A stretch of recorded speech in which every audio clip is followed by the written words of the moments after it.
Sports talk. If you're a sports fan and you want to talk sports in the middle of the night, we do 3 shows a week, normally Monday, Wednesday, Friday, 1:30 a.m. Mountain Time, guys.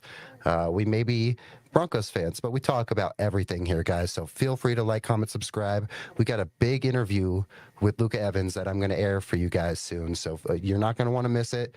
We'll play it in about 5-10 minutes. I just want to let you know, guys, we're going to keep trying to stack these interviews. We're going to keep trying to grow and normalize this base, get more people engaged, more people to recognize and acknowledge what we are doing here at Still Up Sports, guys. You know, it starts small and it grows and it continues to grow. We've had some great growth over the year so far, guys. We're only like 3 months in the streaming, less than 3 months in the streaming, and look, here we are. We're on TikTok, guys. We're on X.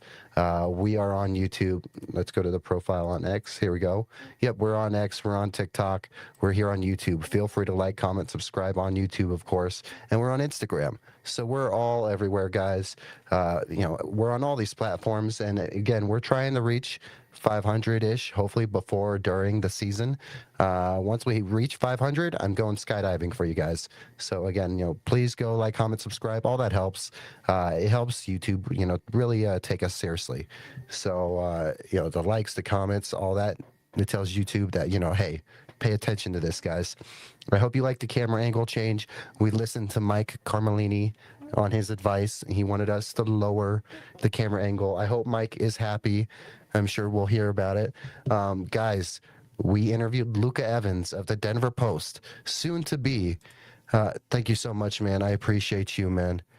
Gonna get you the Still Up Sports, gonna be a household name. That's all I want to do. I don't care necessarily about me or the channel. It's more about normalizing late night sports talk, because if I see other channels pop up and talk sports in the middle, like 1, 2, 3, 4 in the morning, that's all I care about.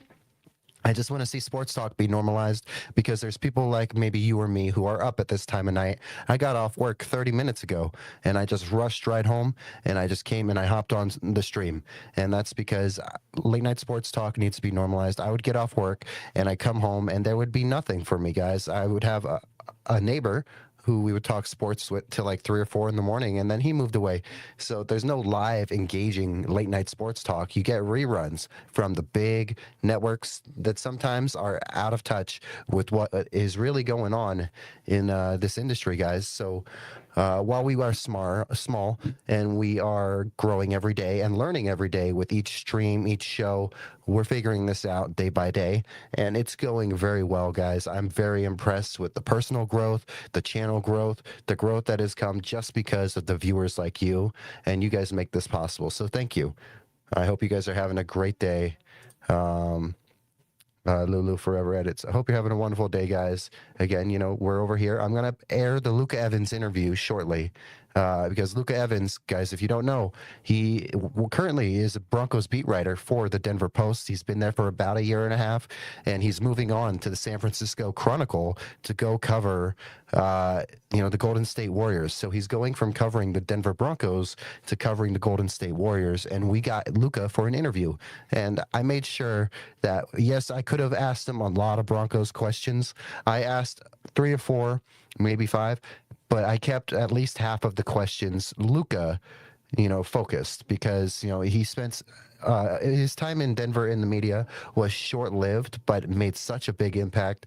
And we're incredibly grateful for Luca for giving us this opportunity to, have this awesome interview with him, to air it on our stream late night first for you guys. So you guys watching, you get to watch it first. After the stream, I'm going to go back. I'm going to put out a bunch of shorts of it. I'm going to post it and stuff like that. But I made sure, and how it's going to continue to always be, is that every single interview, every single guest on this show, if they can't come on late at night right now, we're going to pre-record this stuff, and I will only air it late at night for you guys first. And then after you guys get to watch it live on the late night stream, then we'll air it separately for the people to watch it separately as its own interview. But thank you guys so much for helping me out. Again, we're right here, Still Up Sports. We're on YouTube. We're on TikTok, we're on X, and we're on Instagram, guys. So we continue to grow every day. I hope you guys like, comment, subscribe, and if you got any comments or questions, let me know. I'll answer them as soon as we get back from the Luca Evans interview, because in about 2-3 minutes we're gonna air it. I'm going to step aside. You guys can watch this. It's 29 minutes. There is a little bit of background noise due to where Luca was, but it's perfectly fine. It's a great interview. I thought it was awesome to really talk to Luca and find out more about the person, even if some of them were just kind of generic questions. I think that it was a great interview, and I loved what we did with that interview, guys. And it just goes to show you that, a random DM could turn into something. It could not turn into something, but that's why you take these shots. And I think it's a great interview, and I think it's great that Broncos fans will get to see and learn a little about him before he moves on, and learn about the guy that they were so attached to, because Luca quickly became one of these guys that was known as, could ask the tough questions, made the tough questions, and sometimes he got some heat from Sean Payton from that. Sometimes that happens. But Luca really came on the scene, and he's incredibly bright. And I'm just grateful to have talked to him, and for Luca's opportunity and his time to come on the show was just awesome. So I'm just forever grateful, and I'm going to forever pay attention to Luca's career and where he goes on. And I really hope that the Golden State Warriors can turn it around, just so we can see Luca cover a championship team, because the man works so hard. So again, guys, I'm Cody Chapa from Stelp Sports. We're going to get up here and we're going to play this. I want to make sure that there is no audio issues before I step away. So I'm going to play it for a second. And if you have any audio issues, let me know, because I want to know if this is playing and if you're hearing it all. So I want to make sure that you guys can hear everything. Let me double check everything. If you're here, drop a comment, like, subscribe. Let me know what's on your mind, guys. We'll talk Broncos training camp. We'll talk today after this interview. Besides that, this interview was filmed Monday afternoon, guys, Monday around 4 p.m. Mountain Time. So because of that, it is not talking about today at camp. It's talking about Monday at camp, which was the first padded practice. So there was some good stuff to take away from that, as well as a lot of good personal stuff from Luca and all that, guys. So we're going to pull this up, and we'll make sure.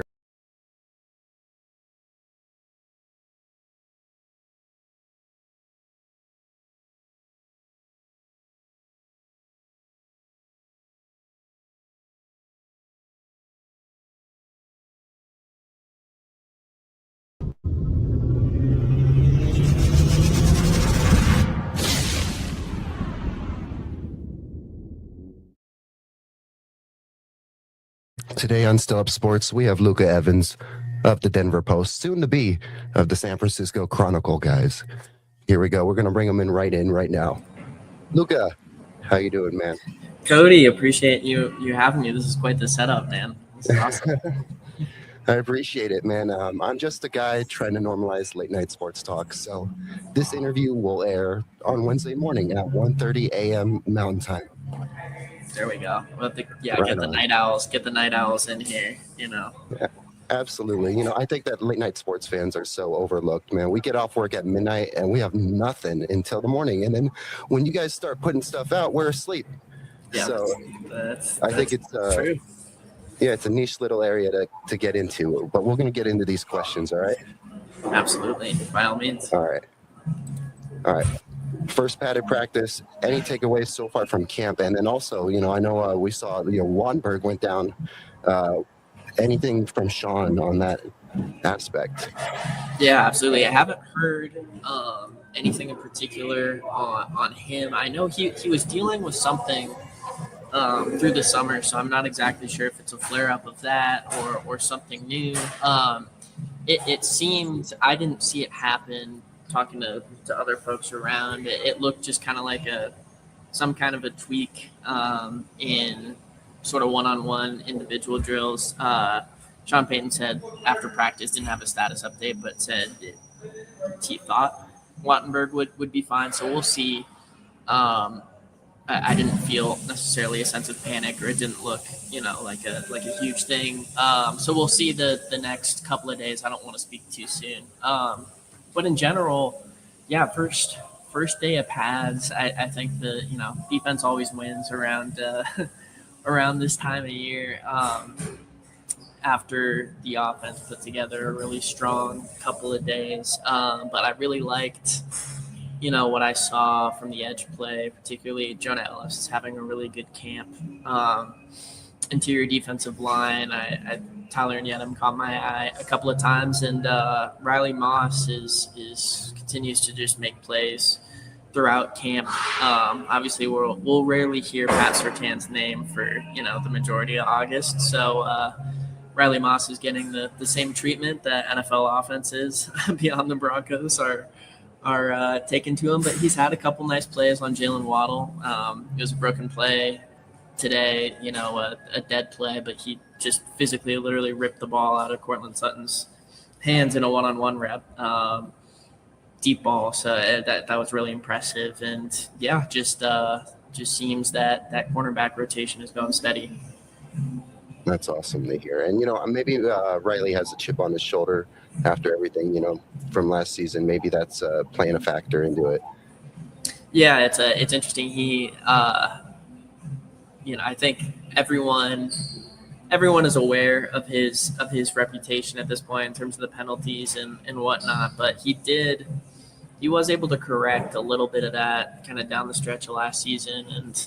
And as Talanoa Funga said today, that maybe the white corner kind of reputation or stereotype might play into a little bit of the way that he's officiated. I think his athleticism is just supremely underrated, and he's I think the Broncos just know, like, he's going to get burned, right? Like, it's going to happen when you play opposite Pat Surtain, but the mentality he has is perfect for that kind of role. Can he kind of clean up his technique and play with his feet more, as Sean Payton was talking about today? We'll see this year. Absolutely. And, I know you guys, they just let the press get that beautiful tour of the facility. I wanted to know, what are your thoughts on this new facility? Any key takeaways? Maybe something that you would have loved to, be able to enjoy. I know you're leaving soon, but, a lot of these awesome, beat reporters are going to get to enjoy being in this facility for years to come. I want to know your takes on it, and then also your takes on the ownership and everything they have done to, really step up since they've come in, and at least since you've been around in this last year and a half or so.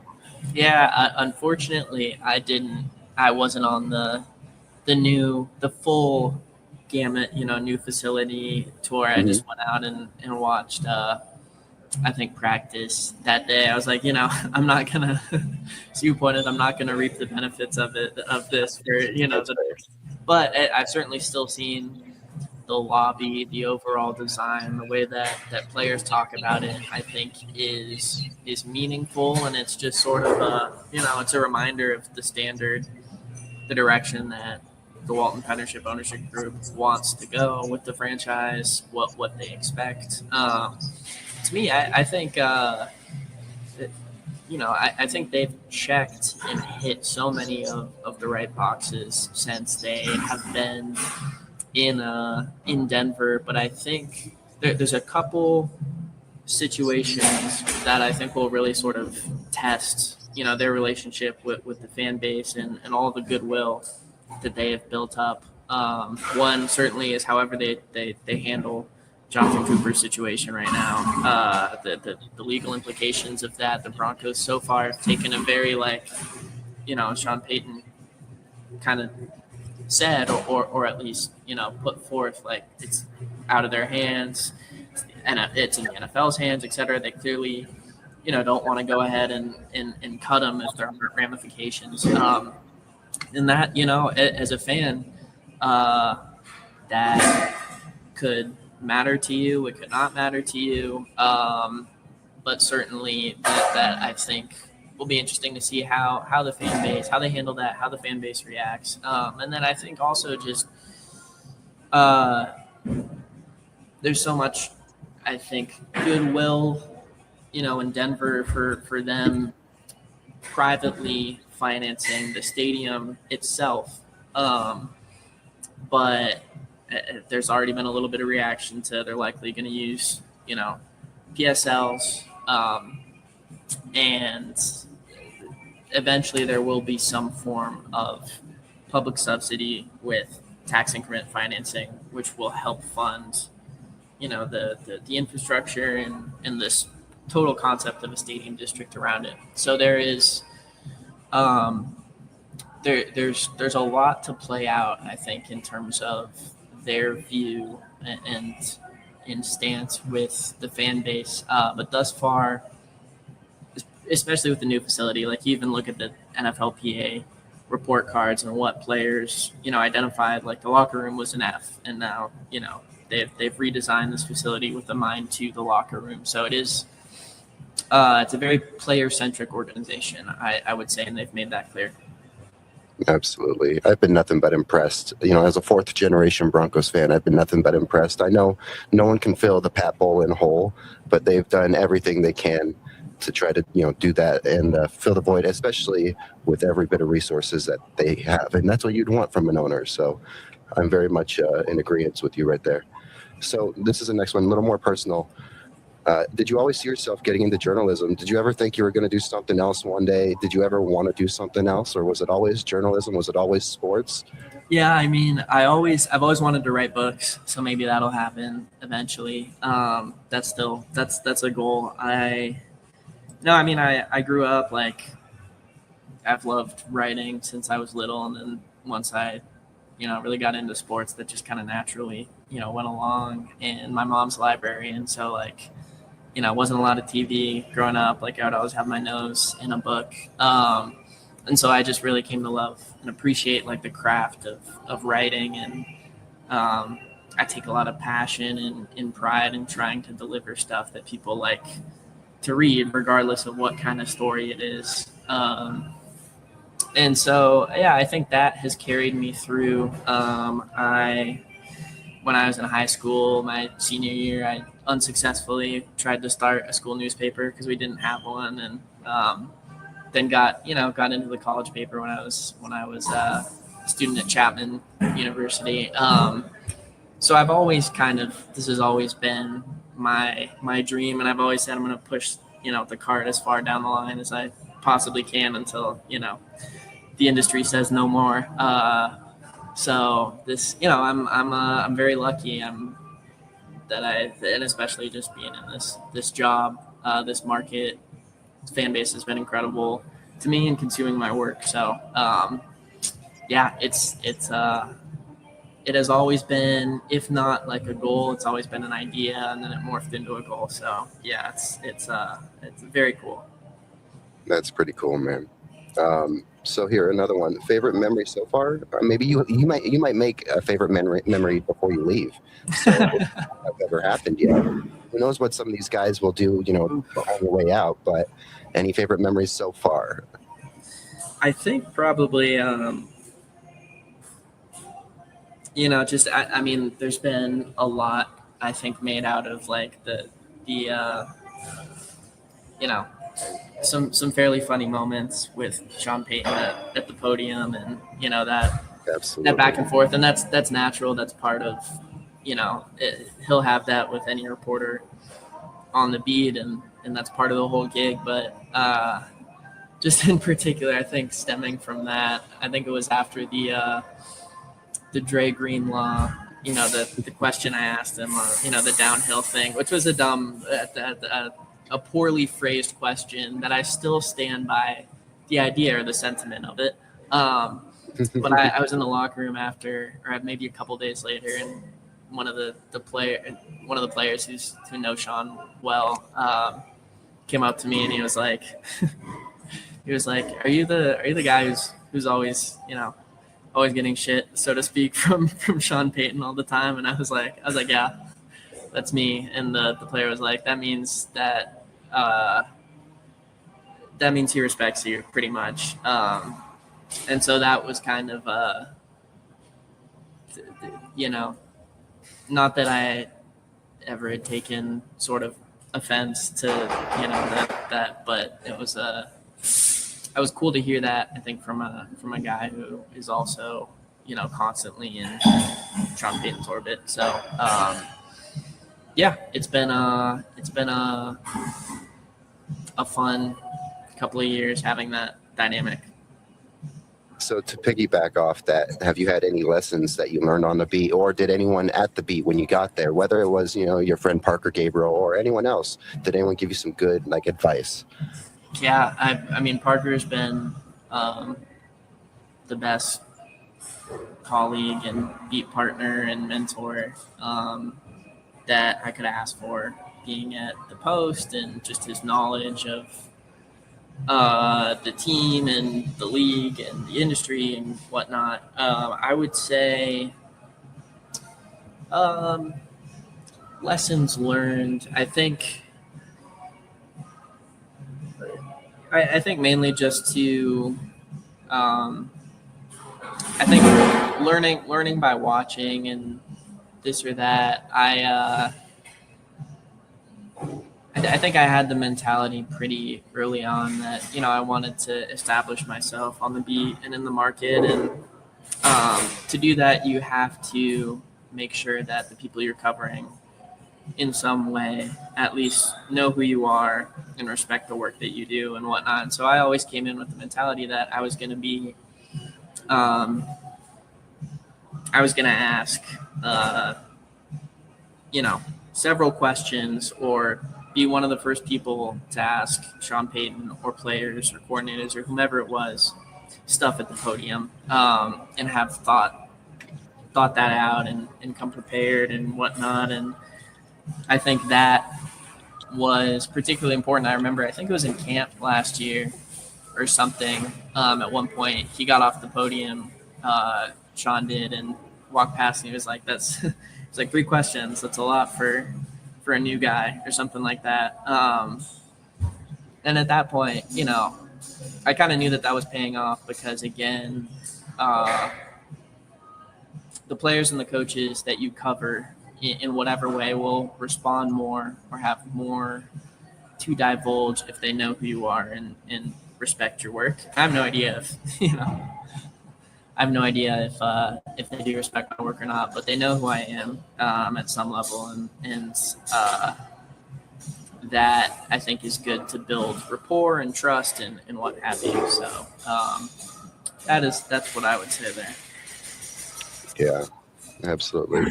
So have you had a favorite player that you've covered this whole time? Has there been one that you've gotten close to, one that maybe has gotten close to you, and that you guys really get along well? Who would that be? That's a good idea. I mean, all right, good question. I mean, I think first thing, professionally, like,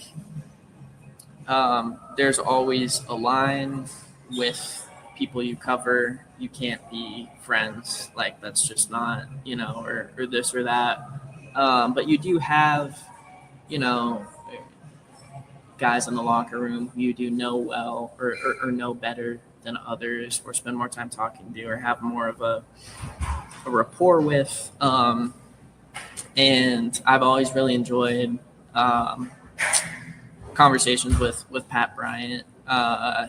He's, very, very candid, has a just, really interesting story and background, and shared a lot of that with me. And, I think the way his attitude and the way that he'll explain things and talk about things is always really interesting and helpful.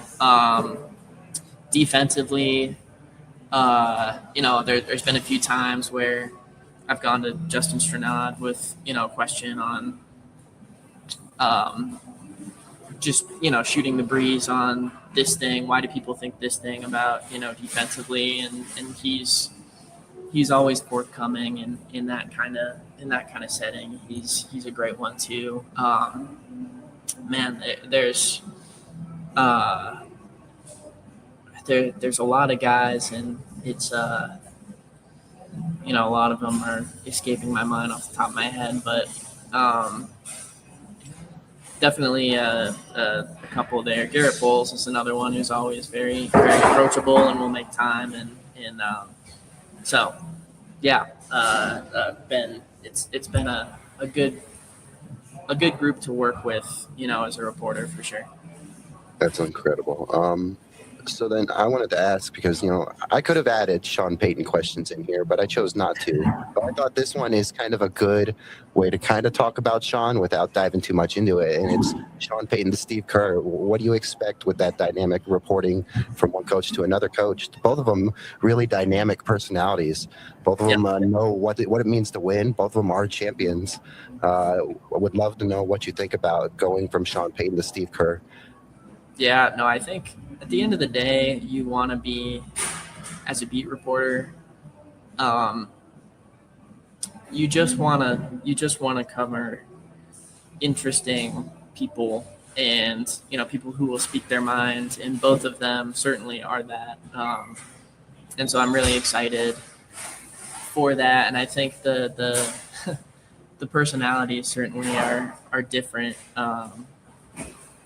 from everything I've heard about people in the industry. I think Steve Kerr is very forthcoming and a very interesting cover as a reporter. And I think it's been just a real professional benefit to me, like understanding how to cover Sean Payton. And he's everyone knows, like, he's enigmatic. He can be moody sometimes. But he, at the end of the day, it's all sort of within like this incredibly competitive atmosphere that has gotten him to where he is in the coaching world. And you have to be, I think if he'll respect, whether you're a reporter, a player, a coach, whoever it is, if you're able to challenge him and back it up, he respects that generally, and at least from what I've heard. And so I think learning that has been really good professionally, and I'm sure in maybe a different way it'll be the same thing with Steve Kerr. Just at the end of the day, you mentioned these are guys that have won championships, and it's they've seen a lot in the media space and what have you, and they have relationships and reporters that they trust, and so it takes a lot of work to kind of get to that level. So I think that's a definite professional benefit. Absolutely. And I'm going to be excited to, when I'm paying attention to whatever's going on with the Warriors, to know that you're out there covering it and to know you're there. So we're going to be excited as fans. We may, obviously lean different ways with the Nuggets, but if the Nuggets are out of it, I'm sure some of us will be just rooting for you because we want to see you go cover another championship team. It feels like this Broncos team is so close to being there. And while Golden State, some may feel like it's on the decline, I think that there's still plenty opportunities for that team to really right back into contention. You have Steph, you still have Clay. It's going to be fun watching you cover that team, Luca. Yeah, I'm excited. No, it's sort of it's a little bit of a completely different storytelling perspective, because here, Denver is building towards something, and I think Golden State is trying to sort of, squeeze the last drops of juice out of the dynasty and whatever that they can there. And so, two completely opposite sort of ends of the spectrum, and I'm excited for that. So we're going to work our way out of sports talk for a second on our way to end this discussion. So this is from my viewer, Martin. He wants to know, what excites Luca the most about moving to the Bay Area besides covering the Warriors? Definitely not the housing costs. I will tell you that right away. But I've always thought, I grew up in the Bay. I went to high school in San Francisco. I've always thought it's in a lot of ways, I've always thought it's the most beautiful city in the country. I'm naturally biased, but the amount of culture there, and the weather, the vibrancy and like dynamism of the different neighborhoods in San Francisco and the wider Bay Area. Super interesting. Yeah, and I'm just excited to be in that kind of environment again. Denver is such a beautiful place, and I would frankly love to return one day. But it'll be nice to have kind of a different change of pace and different experience. And yeah, I mean, I don't know. I also think the food in San Francisco is in the Bay Area is better than Denver. Again, I'm biased. I don't want to throw an outrageous take out there. But overall, no, I'm blessed to live in both places for sure. Well, the way you ended that question, it bleeds into this question. So, favorite place to eat in Denver? Cool, great question. My favorite spot that I went here for lunch on the very first day that I was in Denver, and I intend to do so on the last day. But Steuben's deli, kind of downtown, not downtown, more like uptownish area in Denver.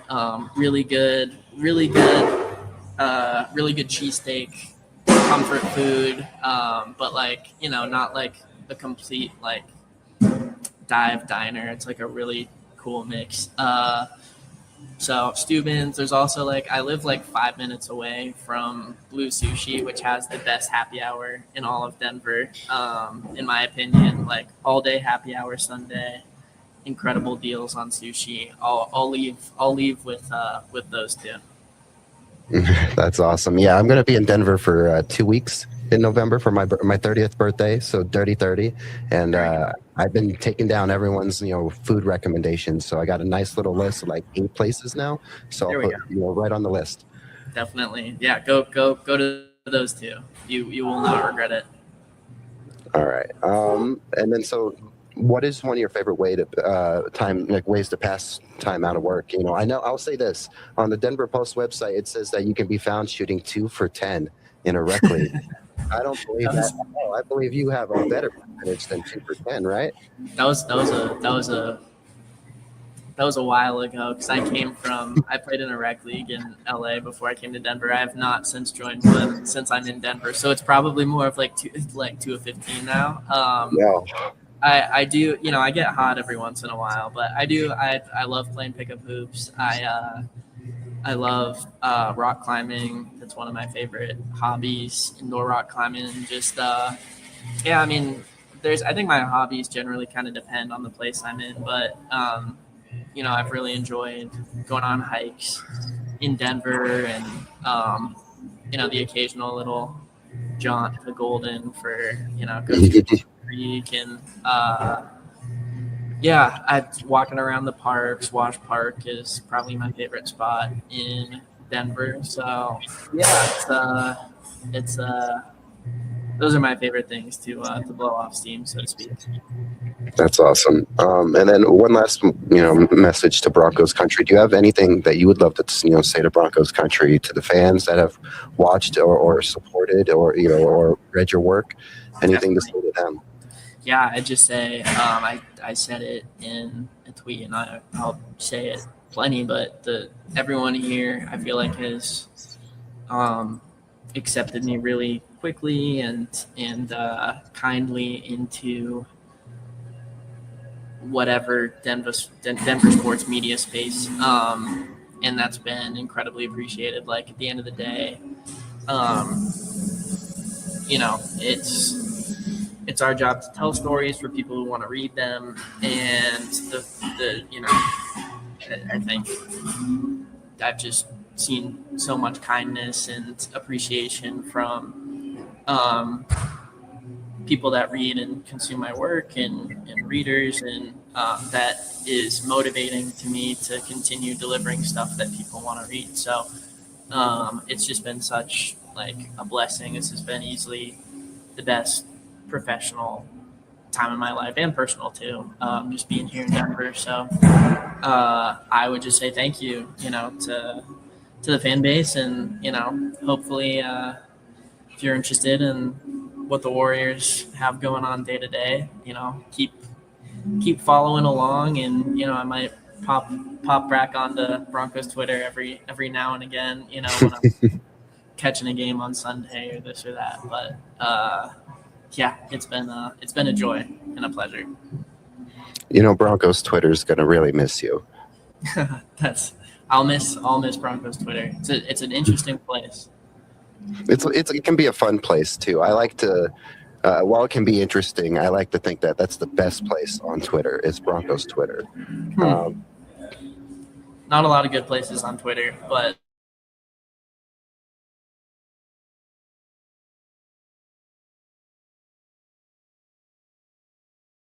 All right, Luca, I wanted to say thank you so much for your time, and I hope you have a great day. I hope you have a great week. And, I know you got, a little bit over 20 days left with the team. I just want to say cherish each one. And, I hope you have a great day. Thank you so much, man. Thank you for being on Still Up Sports. It. Anytime. Take care. Hey, you have a great day, Luca. Of course, you too. All right, guys. That was Luca Evans of the Denver Post, soon to be of the San Francisco Chronicle, guys. Wonderful interview. Great talking to Luca. Really makes you think about, these guys. They're so great at what they do. It's not easy what they do either. And we're just wishing Luca the best. We hope he has a great time in San Francisco. We hope he cherishes each one of these days while they're there. Again, thank you so much for coming to Still Up Sports, guys. This is going to air on Wednesday's episode. And then the day after, we'll drop it as its own interview. Thank you so much, guys. Make sure you like, comment, subscribe right here, guys. Like, comment, subscribe. It would really help me out. Besides that, guys, we are right here. You see us right here at 28 subs. Help us get to 130. Help us get some more subs in there. Besides that, we're on YouTube, X, Instagram, and TikTok, guys. With that being said, guys, I hope you guys have a great day, and thank you for being still up with us. Peace.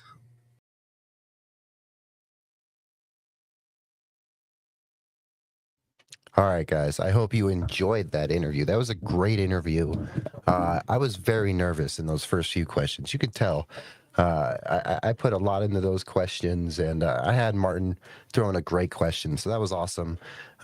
Yeah, it was definitely a little nerve-wracking those first 2 or 3 questions, trying to get my footing in there, but I think it went really well. It was great to talk with Luca. We talked Broncos for a little bit, but I think it made more sense to just talk to Luca, get to know a little bit more about him, because in a year and a half, he became one of our favorite beat reporters, guys. He quickly became one of our favorite beat reporters, and I'm truly blessed, for that interview and his time too. Luca, you already know that. I hope you rewatch this. I hope you watch the stream, or you watch the interview when I re-air it. But Luca, I really hope you know that first drink is on me if you're back here in Vegas. Maybe when Summer League comes back next year, maybe I'll go down to Summer League. Maybe, who knows? Maybe they'll send you out here for Summer League. We'll see. But either way, first drink's on me, Luca. You're always welcome back on. I'll take you back on anytime if you just want to talk Broncos. And now that you won't have to be covering the Broncos, maybe you can be a little more spicy with those takes. We know that Broncos Twitter is going to miss you. Let's get a little more spicy with those takes once you leave, right? Guys, if you want to see more interviews like that, I already have a few really good ones up right now. You have Mario Vitanzi, Mile High Mario, great interview. Dak from Broncos Bros, Orange and Blue Network. We have Jay Weaver, Orange and Blue Network. We had a Jay Weaver interview. That was great. We had Corey, West War Room Rivals, guys. We've had some great interviews. Some of those ones were on our last 24-hour stream, so they're not as coordinated or up close like this. But we have another one hopefully lined up soon. And besides that, I'm sending out some feelers, guys. We're going to take shots when it comes to trying to snag some interviews. That's all you can do is take some shots. And I think that it's about, giving you, the late night sports fan, this opportunity to have somewhere to fill the void and to talk sports and enjoy some good late night sports discussion and conversation, guys. I didn't actually come into this episode with a script because I just figured we'll talk a little bit, we'll air that interview, and then we'll just talk a little bit more. And today's camp, sounds like Riley Moss is still killing it. Just like Luca said, that interview was on Monday, guys. That was a Monday afternoon interview, but a lot of those things probably still hold up till today too. So we'll see how these next few practices go. It's going to be really exciting. Sounds like, man, this defense sounds like it won the day again. It sounds like it's looking good. And I think, for the record, I'm hearing a lot of people, Jonah Coleman's small. He's not looking good out there. First of all, he is a willing blocker, and it sounds like he is being a willing blocker out there. That's what you want from a rookie. We're high on Jonah Coleman, and not because, we want JK to go down, or we're not expecting much from RJ. We just think that Jonah is going to be that final piece to make that running game really go, guys. So we're really high on Jonah Coleman, and we're waiting for that Jay Weaver fan club, card, guys. So Jay Weaver, send that over. He says it's in the mail. I don't believe him. I don't believe you, Jay. All right, guys. If you have any comments, questions, let me know. That was a great interview. I loved it. It was fun. Nervous in the beginning again, but that was great. I had fun. We're going to keep stacking interviews, guys. When we go to Denver, who knows what's going to happen, who I can interview, who I might bump into. It's going to be very fun. It's going to be exciting. Let's see. Keep up the grind, brother. Constantly going to get you there. Stub Sports going to be a household name. I appreciate that. And that's what we want. We hope that we can do that with Late Night Sports Talk. While I said earlier that, it's not about Still Up itself. It's more about just normalizing late night sports talk so you, the viewer, have someone to talk sports with. But at the same time, I really believe that it's just, again, it's about filling the void in the middle of the night and being there for you. Yes, I did throw a few comments in there. Luca is the man, and it was such an honor talking to Luca, man. Luca is such a great guy. So I advise you guys, go keep an eye and go follow the Denver Post, guys, because the Denver Post brings in so many great people. They brought in someone that quality and that caliber of Luca Evans. So who knows who will come in after.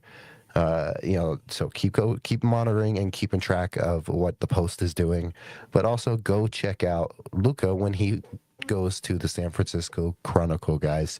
He's gonna kill it there. We know he will. Such a great interview. I loved that interview. It was great.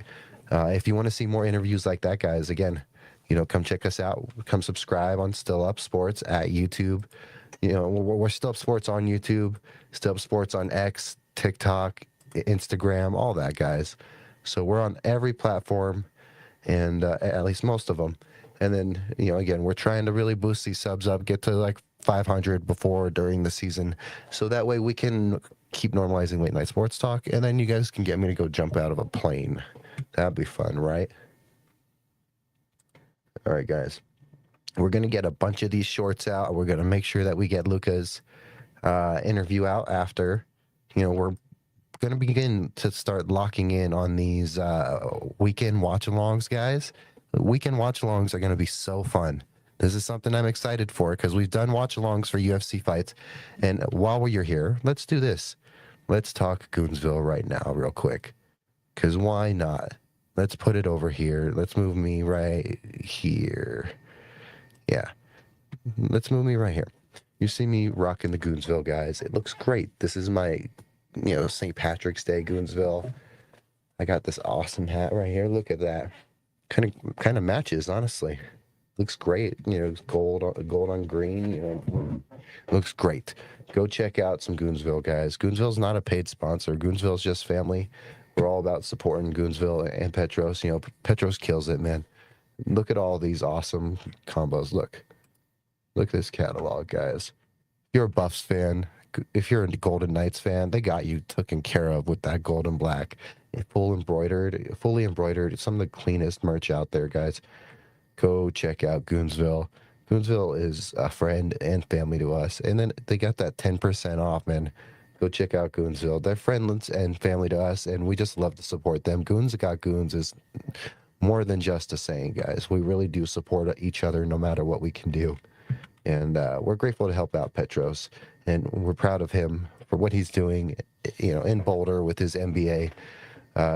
Congrats to Petros. We're rooting for you, man. Cheers to you. And yeah, go check out Coonsville, guys. All right. Let me there we are. Hold on. There we go. Hey. So guys, if you're joining me right now, it is currently 2:17 a.m. Mountain Time.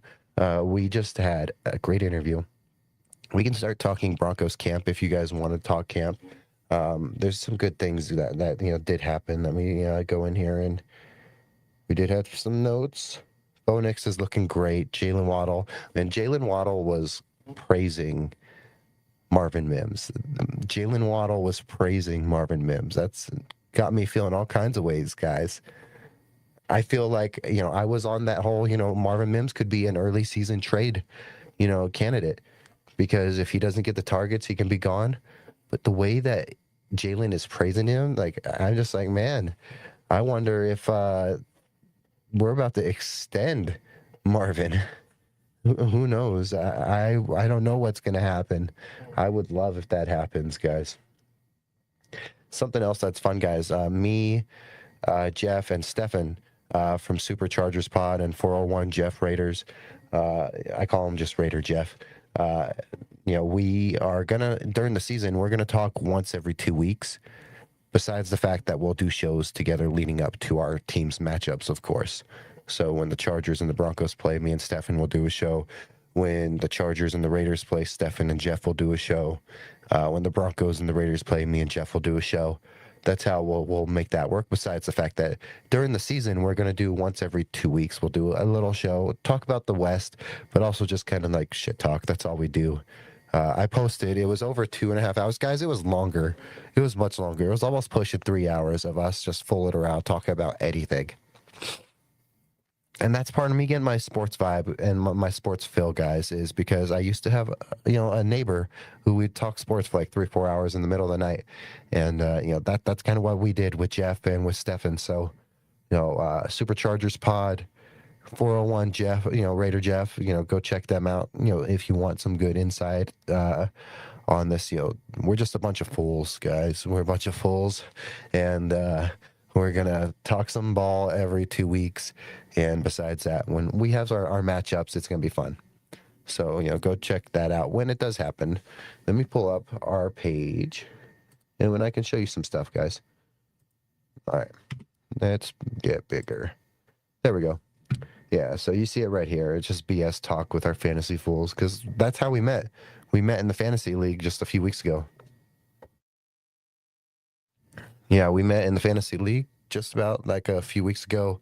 It was great vibes, very fun. Love talking to those guys. Can't wait to do it again. So that's why we're going to do it once every 2 weeks. One show every 2 weeks. We're not an AFC West channel. We're just, it just so happens that we're in the West and we're just talking about each other's teams. But we talked about anything in that stream, guys. We talked about Tom Brady. We talked about players, everything. It was just random BS. That's all it's going to be, is random BS, and with the occasional, little bit of AFC West talk, but not much. If you want real AFC West talk, go to West War Room Rivals, guys. They got you there. If you want to see, three idiots, and we are looking for a Chiefs idiot, have to talk with us a little bit every 2 weeks, because during the off season, those shows won't happen. Like, we won't even talk about that stuff during the off season much. But during the season, it'll be every 2 weeks where we'll link up and we'll talk about that stuff. Besides that, guys, we got fantasy coming up, and I was locking in, but I'm not as locked in as I should be. Uh-oh.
There we go.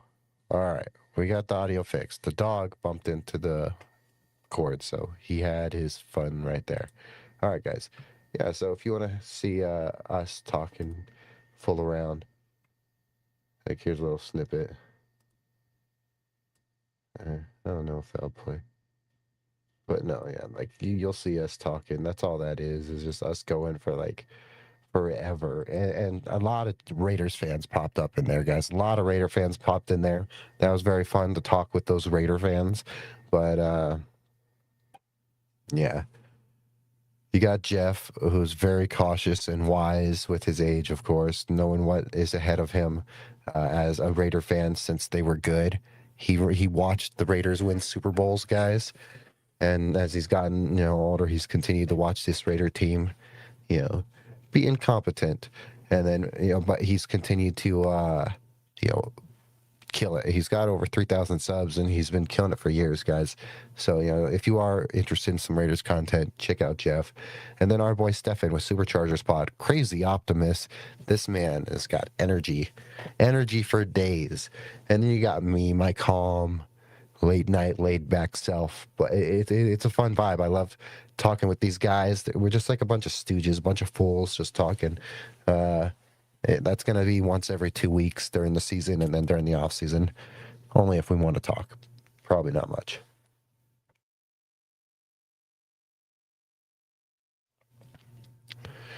But yeah, guys, so it's a fun vibe. I enjoyed talking with those guys, and I think you guys would enjoy, those discussions that we have. They're just random. They're fun. So, I do suggest you guys go subscribe to all three of us. You got Jeff. Both of them got me beat. They got me beat. They've been, and what's crazy is Stefan hasn't done a single live stream of his own. So the man's been building those subs, working it. He's out there in the community with the Chargers fans. He was just at Chargers camp. So these guys are great. I love working with them, and I can't wait to talk with them more. Just because they're kind of they're our fantasy bros. That's what they are. They're just our fantasy bros, and we love talking with them. So I had fun, collaborating with them and talking with them more, and they're really trying to help me. I'm trying to help them. We all really have our goals. We all want to get to ideally over 1,000 subs. We're all trying to get, Well, Jeff's probably got his monetization by now because he's gotten his super chats and stuff. Me and Stefan's still working our way there, but besides that, in general, it's just pretty cool. That we have this fun little vibe. It's just us talking nonsense. So, that's going to be its own little playlist. So if you check over here, it's its own little playlist, and it's called Full Talk because we're just a bunch of fools, and we're just there talking. So that's a fun little thing. I'd stay tuned for that because Jeff, he's a very smart Raider fan, and you don't see many of those out there. You don't see many smart Raider fans out there, but Jeff's very smart. Stefan's very smart, but Stefan's he's got the energy, man. He's got the energy of like a young dog. Man, the man is so hypergenic. Love the energy. We all have different vibes. I'm a Broncos fan. Stefan happens to be a Chargers fan, and Jeff happens to be a Raiders fan. But besides that, we didn't know each other until the last few weeks when we joined a random fantasy league started by our amazing friend Slanted Uptown on Instagram, who I'll show you. I'll show you some of Slanted Uptown's work.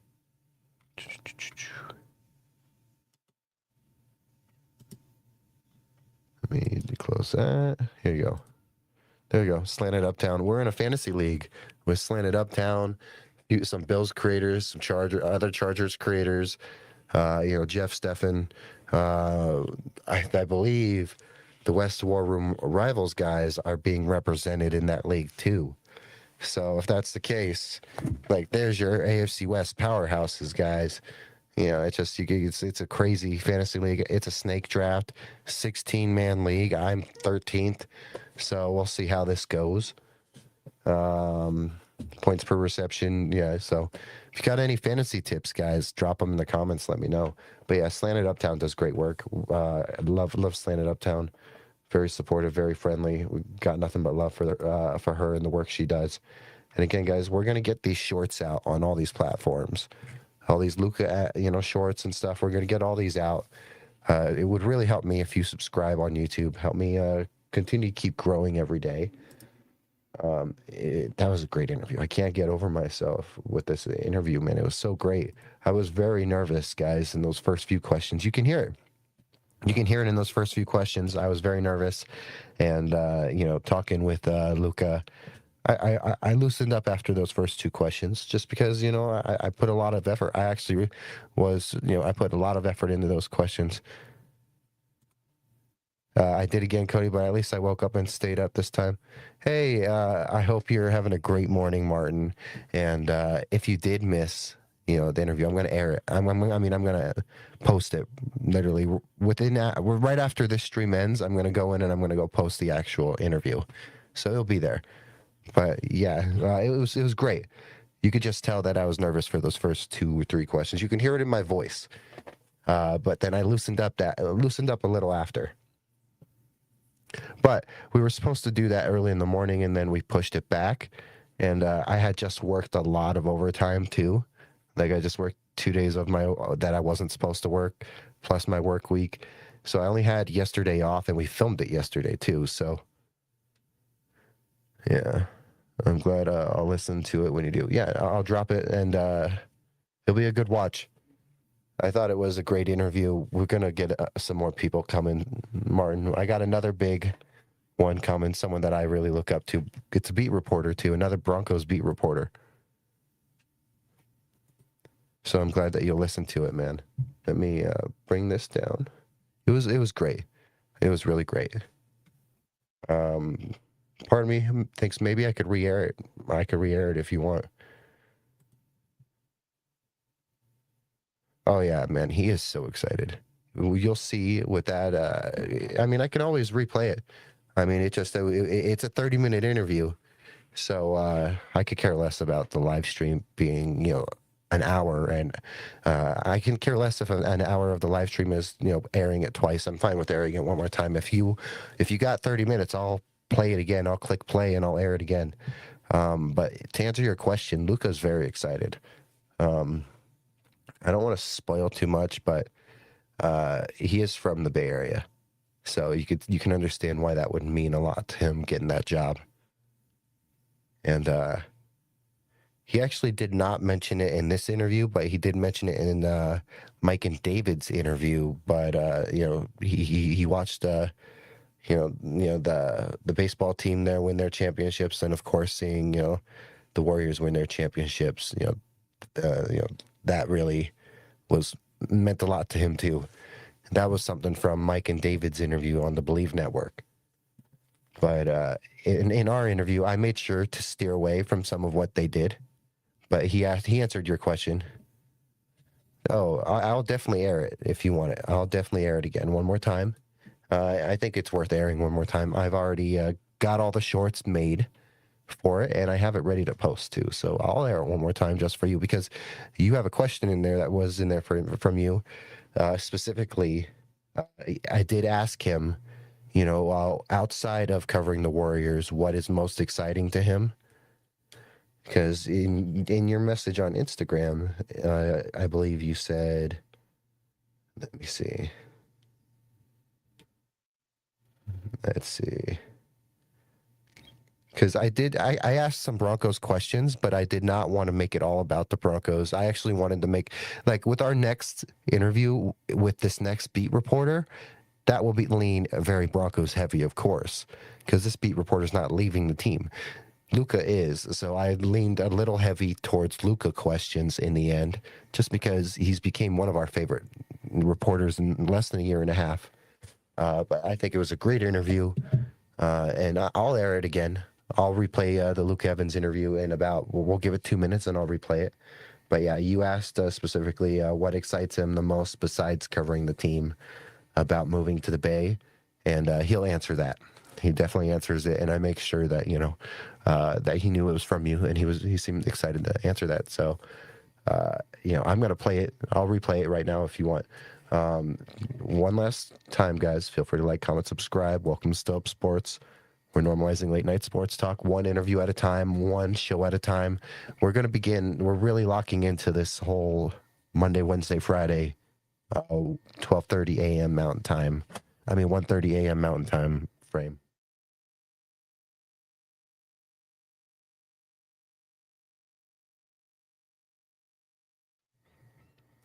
All right, guys. So we're gonna air this Luca Evans interview. Let me pull it back up real quick. I'm perfectly fine with re-airing it one more time too, because I think that it was great, and I want you guys to enjoy it too. All right, let me open it. All right, let me make sure the audio is all good real quick. Let me do a few things. All right, I'm gonna play it again for you. Ready? All right. It's good 29 minutes or so. Again, I was a little nervous in the beginning, but I loosened up.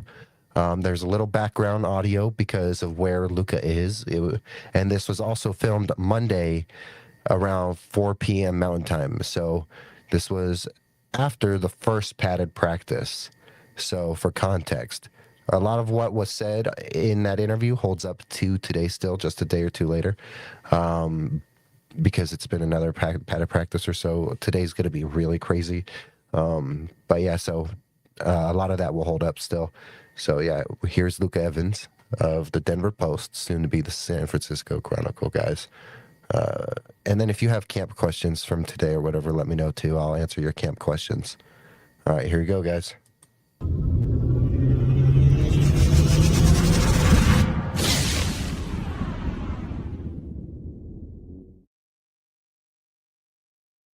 Today on Still Up Sports, we have Luca Evans of the Denver Post, soon to be of the San Francisco Chronicle, guys.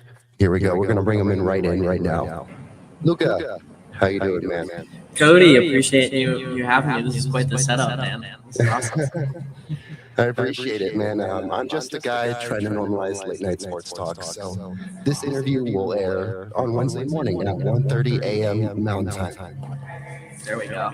Get the night owls. Get the night owls in here. Yeah, absolutely. I think that late night sports fans are so overlooked, man. We get off work at midnight and we have nothing until the morning. And then when you guys start putting stuff out, we're asleep. Yeah, so I think it's true. Yeah, it's a niche little area to get into, but we're going to get into these questions, all right? Absolutely, by all means. All right.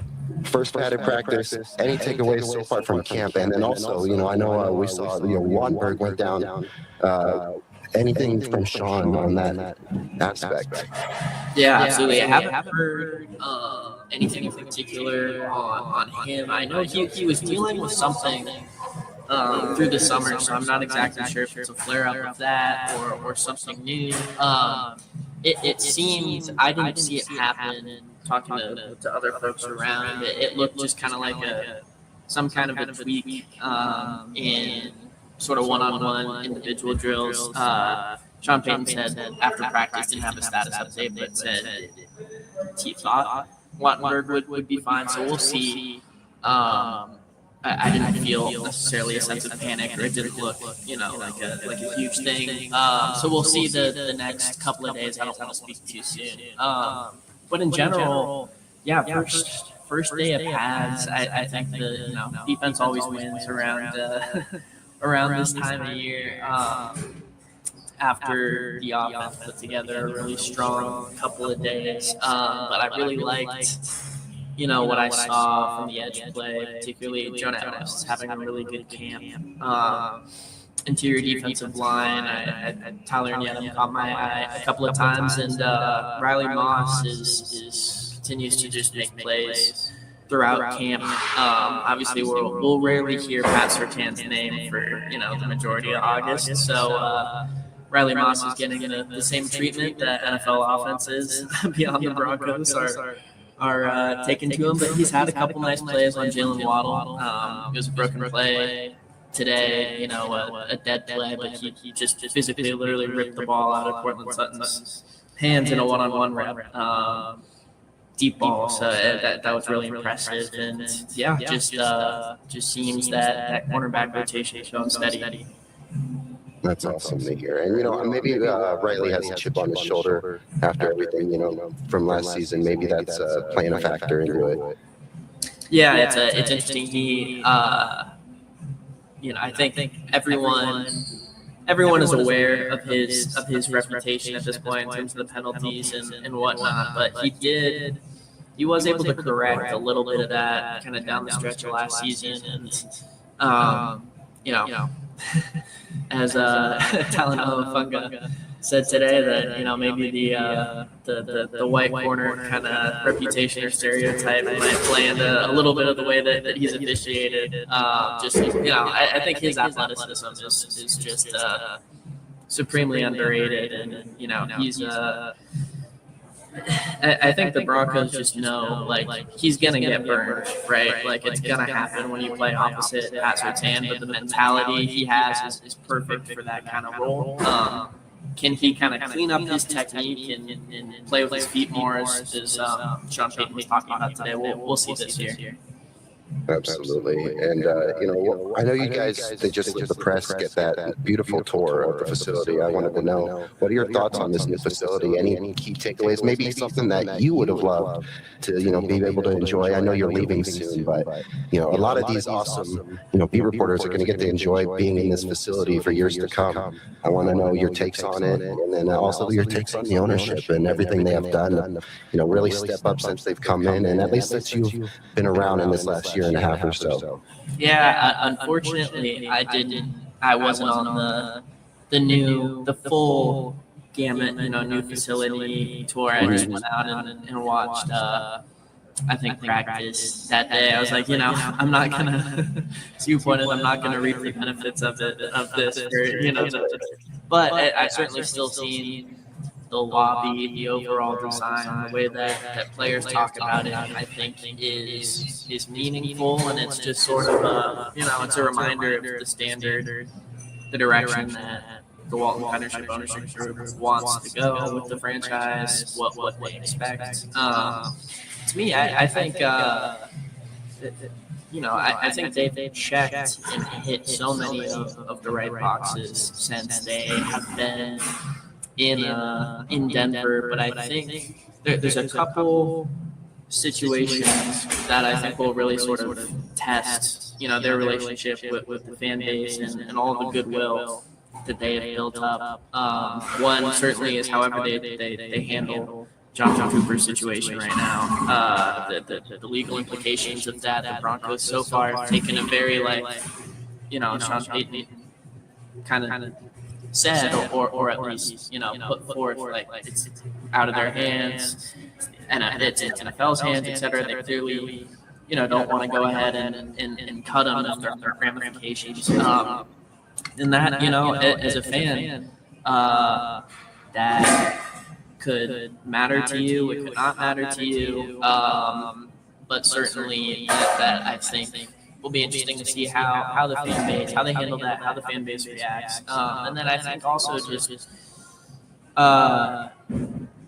there's so much, I think, goodwill, in Denver for them privately financing the stadium itself. But there's already been a little bit of reaction to they're likely going to use, PSLs, and eventually there will be some form of public subsidy with tax increment financing, which will help fund, the infrastructure and this total concept of a stadium district around it. So there is, there's a lot to play out, I think, in terms of their view and stance with the fan base. But thus far, especially with the new facility, like you even look at the NFLPA report cards and what players, identified, like the locker room was an F, and now, they've redesigned this facility with the mind to the locker room. So it is, it's a very player-centric organization, I would say, and they've made that clear. Absolutely. I've been nothing but impressed. As a fourth-generation Broncos fan, I've been nothing but impressed. I know no one can fill the Pat Bowlen hole, but they've done everything they can to try to, do that and fill the void, especially with every bit of resources that they have. And that's what you'd want from an owner. So I'm very much in agreement with you right there. So this is the next one, a little more personal. Did you always see yourself getting into journalism? Did you ever think you were going to do something else one day? Did you ever want to do something else, or was it always journalism? Was it always sports? Yeah, I mean, I've always wanted to write books, so maybe that'll happen eventually. That's a goal. No, I mean, I grew up like I've loved writing since I was little, and then once I, really got into sports, that just kind of naturally, went along. And my mom's a librarian, so like, wasn't a lot of TV growing up. Like I would always have my nose in a book. And so I just really came to love and appreciate like the craft of writing. And I take a lot of passion and pride in trying to deliver stuff that people like to read, regardless of what kind of story it is. And so, yeah, I think that has carried me through. When I was in high school, my senior year, I unsuccessfully tried to start a school newspaper because we didn't have one, and then got into the college paper when I was a student at Chapman University. So I've always this has always been my dream, and I've always said I'm going to push the cart as far down the line as I possibly can until the industry says no more. So this, I'm very lucky. And especially just being in this job, this market, fan base has been incredible to me and consuming my work. So, yeah, it has always been, if not like a goal, it's always been an idea, and then it morphed into a goal. So yeah, it's very cool. That's pretty cool, man. So here, another one. Favorite memory so far? Maybe you might make a favorite memory before you leave. So if that's ever happened yet. Who knows what some of these guys will do, on the way out? But any favorite memories so far? I think probably, I mean, there's been a lot I think made out of like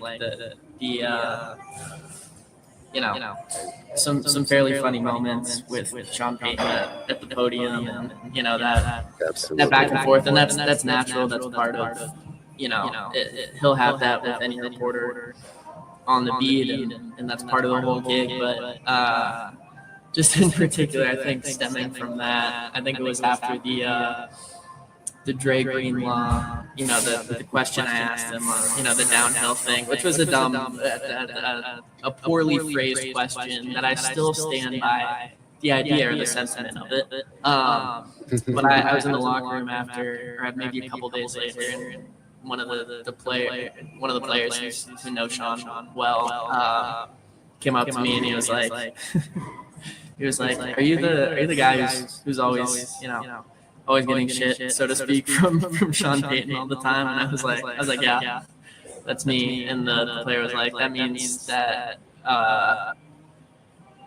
he respects you pretty much. And so that was kind of, not that I ever had taken sort of offense to, that, but it was I was cool to hear that, I think, from a guy who is also, constantly in Trump Payton's orbit. So, yeah, it's been a fun couple of years having that dynamic. So to piggyback off that, have you had any lessons that you learned on the beat, or did anyone at the beat when you got there, whether it was, your friend Parker Gabriel or anyone else, did anyone give you some good advice? Yeah, I mean, Parker's been the best colleague and beat partner and mentor that I could ask for, being at the Post, and just his knowledge of the team and the league and the industry and whatnot. I would say lessons learned. I think mainly just to, I think learning by watching and this or that. I think I had the mentality pretty early on that, I wanted to establish myself on the beat and in the market. And to do that, you have to make sure that the people you're covering in some way, at least know who you are and respect the work that you do and whatnot. And so I always came in with the mentality that I was going to be, I was going to ask, several questions or be one of the first people to ask Sean Payton or players or coordinators or whomever it was stuff at the podium, and have thought that out and come prepared and whatnot. And I think that was particularly important. I remember, I think it was in camp last year or something. At one point, he got off the podium, Sean did, and walked past and he was like, "That's it's like 3 questions. That's a lot for a new guy," or something like that. And at that point, I kind of knew that was paying off because, again, the players and the coaches that you cover in whatever way will respond more or have more to divulge if they know who you are and respect your work. I have no idea if they do respect my work or not, but they know who I am at some level, and that I think is good to build rapport and trust and what have you. So that's what I would say there. Yeah, absolutely. So have you had a favorite player that you've covered this whole time? Has there been one that you've gotten close to, one that maybe has gotten close to you, and that you guys really get along well? Who would that be? That's a good idea. I mean, all right, good question. I mean, I think first thing, professionally, like, there's always a line with people you cover. You can't be friends, like that's just not, or this or that. But you do have, guys in the locker room who you do know well or know better than others, or spend more time talking to, or have more of a rapport with. And I've always really enjoyed conversations with Pat Bryant. He's very, very candid, has a just really interesting story and background, and shared a lot of that with me. And I think the way his attitude and the way that he'll explain things and talk about things is always really interesting and helpful. Defensively, there's been a few times where I've gone to Justin Stranad with a question on just shooting the breeze on this thing. Why do people think this thing about defensively? And he's always forthcoming in that kind of setting. He's a great one too.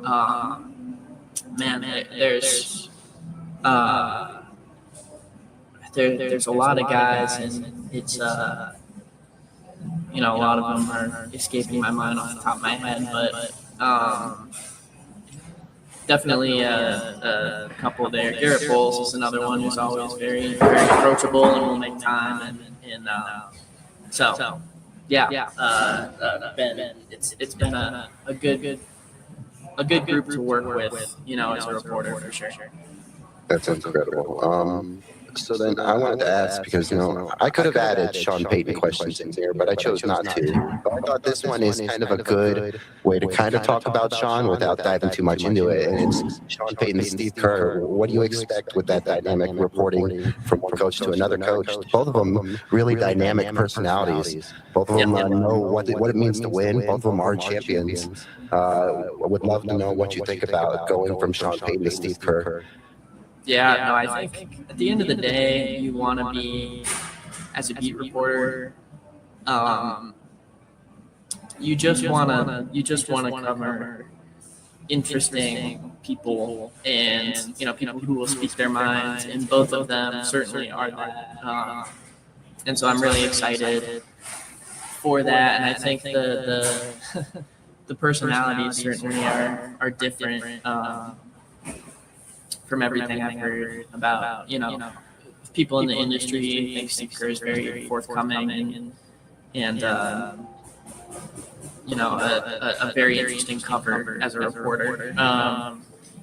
And I think it's been just a real professional benefit to me, like understanding how to cover Sean Payton. And, he's everyone knows, like, he's enigmatic. He can be moody sometimes. But he, at the end of the day, it's all sort of within like this incredibly competitive atmosphere that has gotten him to where he is in the coaching world. And you have to be, I think if he'll respect, whether you're a reporter, a player, a coach, whoever it is, if you're able to challenge him and back it up, he respects that generally, and at least from what I've heard. And so I think learning that has been really good professionally, and I'm sure in maybe a different way it'll be the same thing with Steve Kerr. Just, at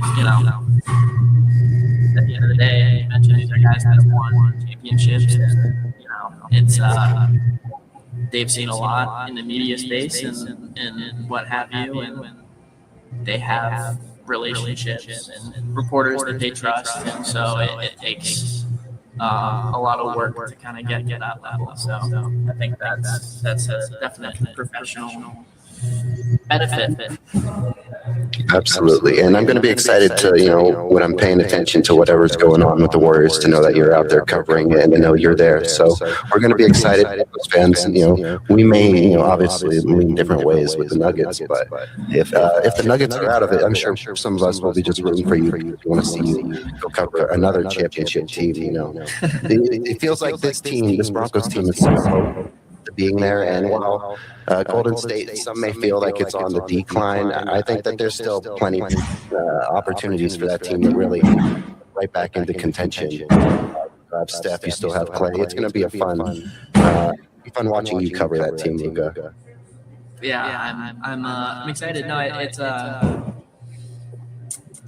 sort of it's a little bit of a completely different storytelling perspective, because here, Denver is building towards something, and I think Golden State is trying to sort of squeeze the last drops of juice out of the dynasty and whatever that they can there. So two completely opposite sort of ends of the spectrum, and I'm excited for that.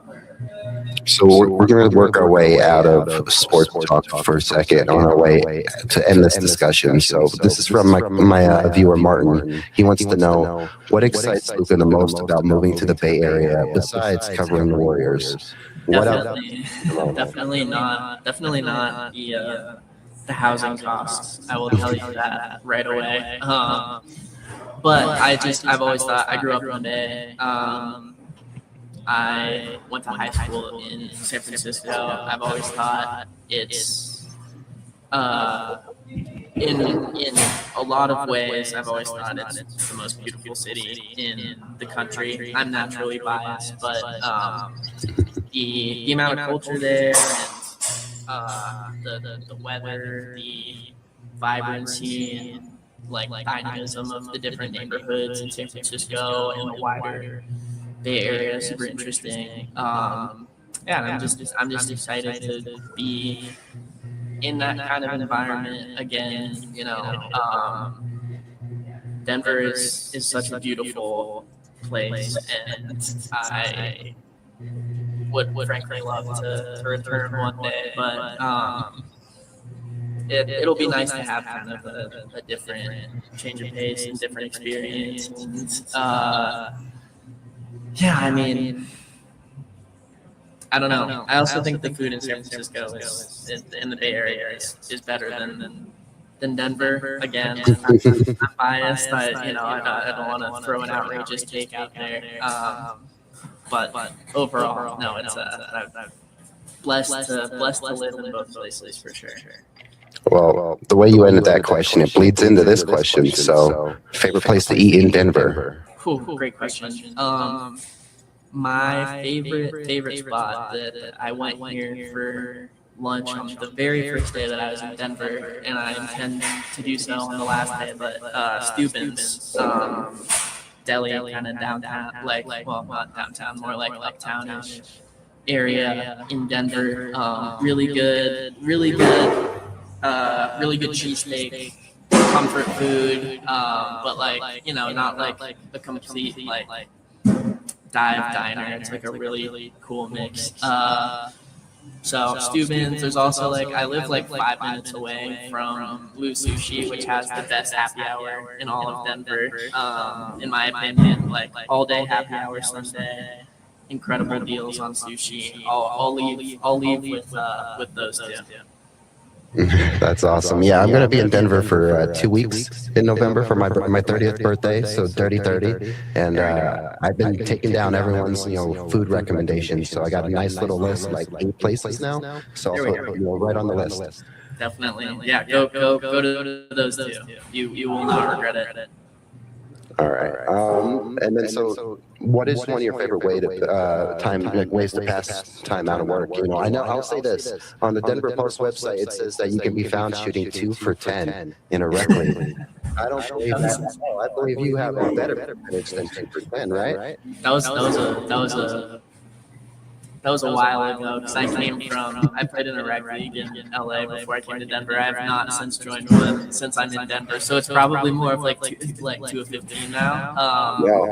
I do, I get hot every once in a while, but I love playing pickup hoops. I love rock climbing. That's one of my favorite hobbies, indoor rock climbing. Just I think my hobbies generally kind of depend on the place I'm in, but I've really enjoyed going on hikes in Denver, and the occasional little jaunt to the Golden for Creek, and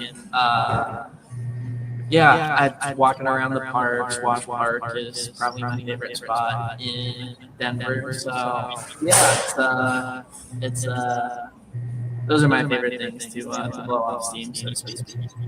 That's awesome. And then one last, message to Broncos country. Do you have anything that you would love to, say to Broncos country, to the fans that have watched or supported or read your work? Anything to say to them?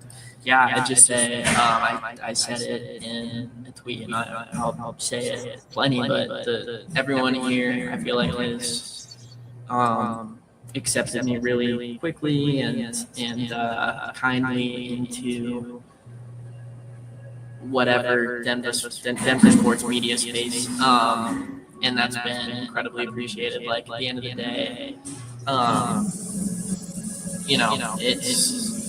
it's our job to tell stories for people who want to read them, and I think I've just seen so much kindness and appreciation from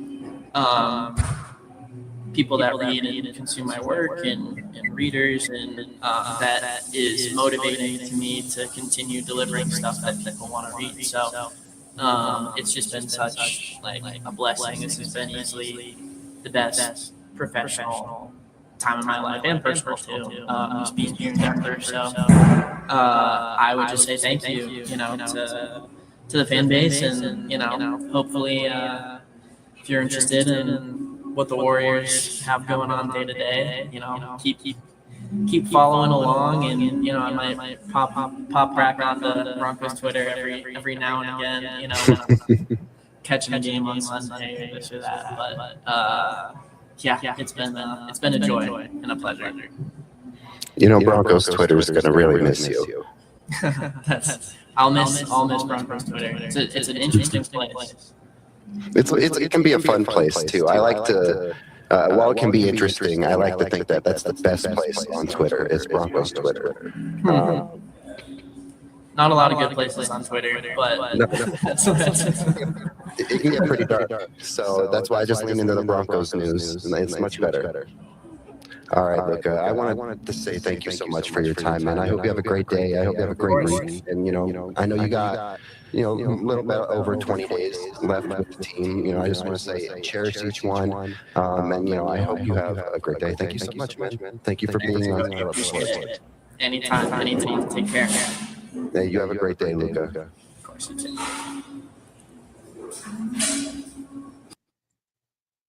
All right. All right. Yeah. So that was Luca Evans of the Denver Post, guys.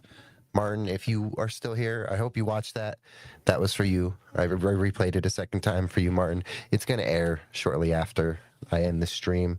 Um, Again, incredibly grateful for Luca and his time, man. It was so cool talking to him.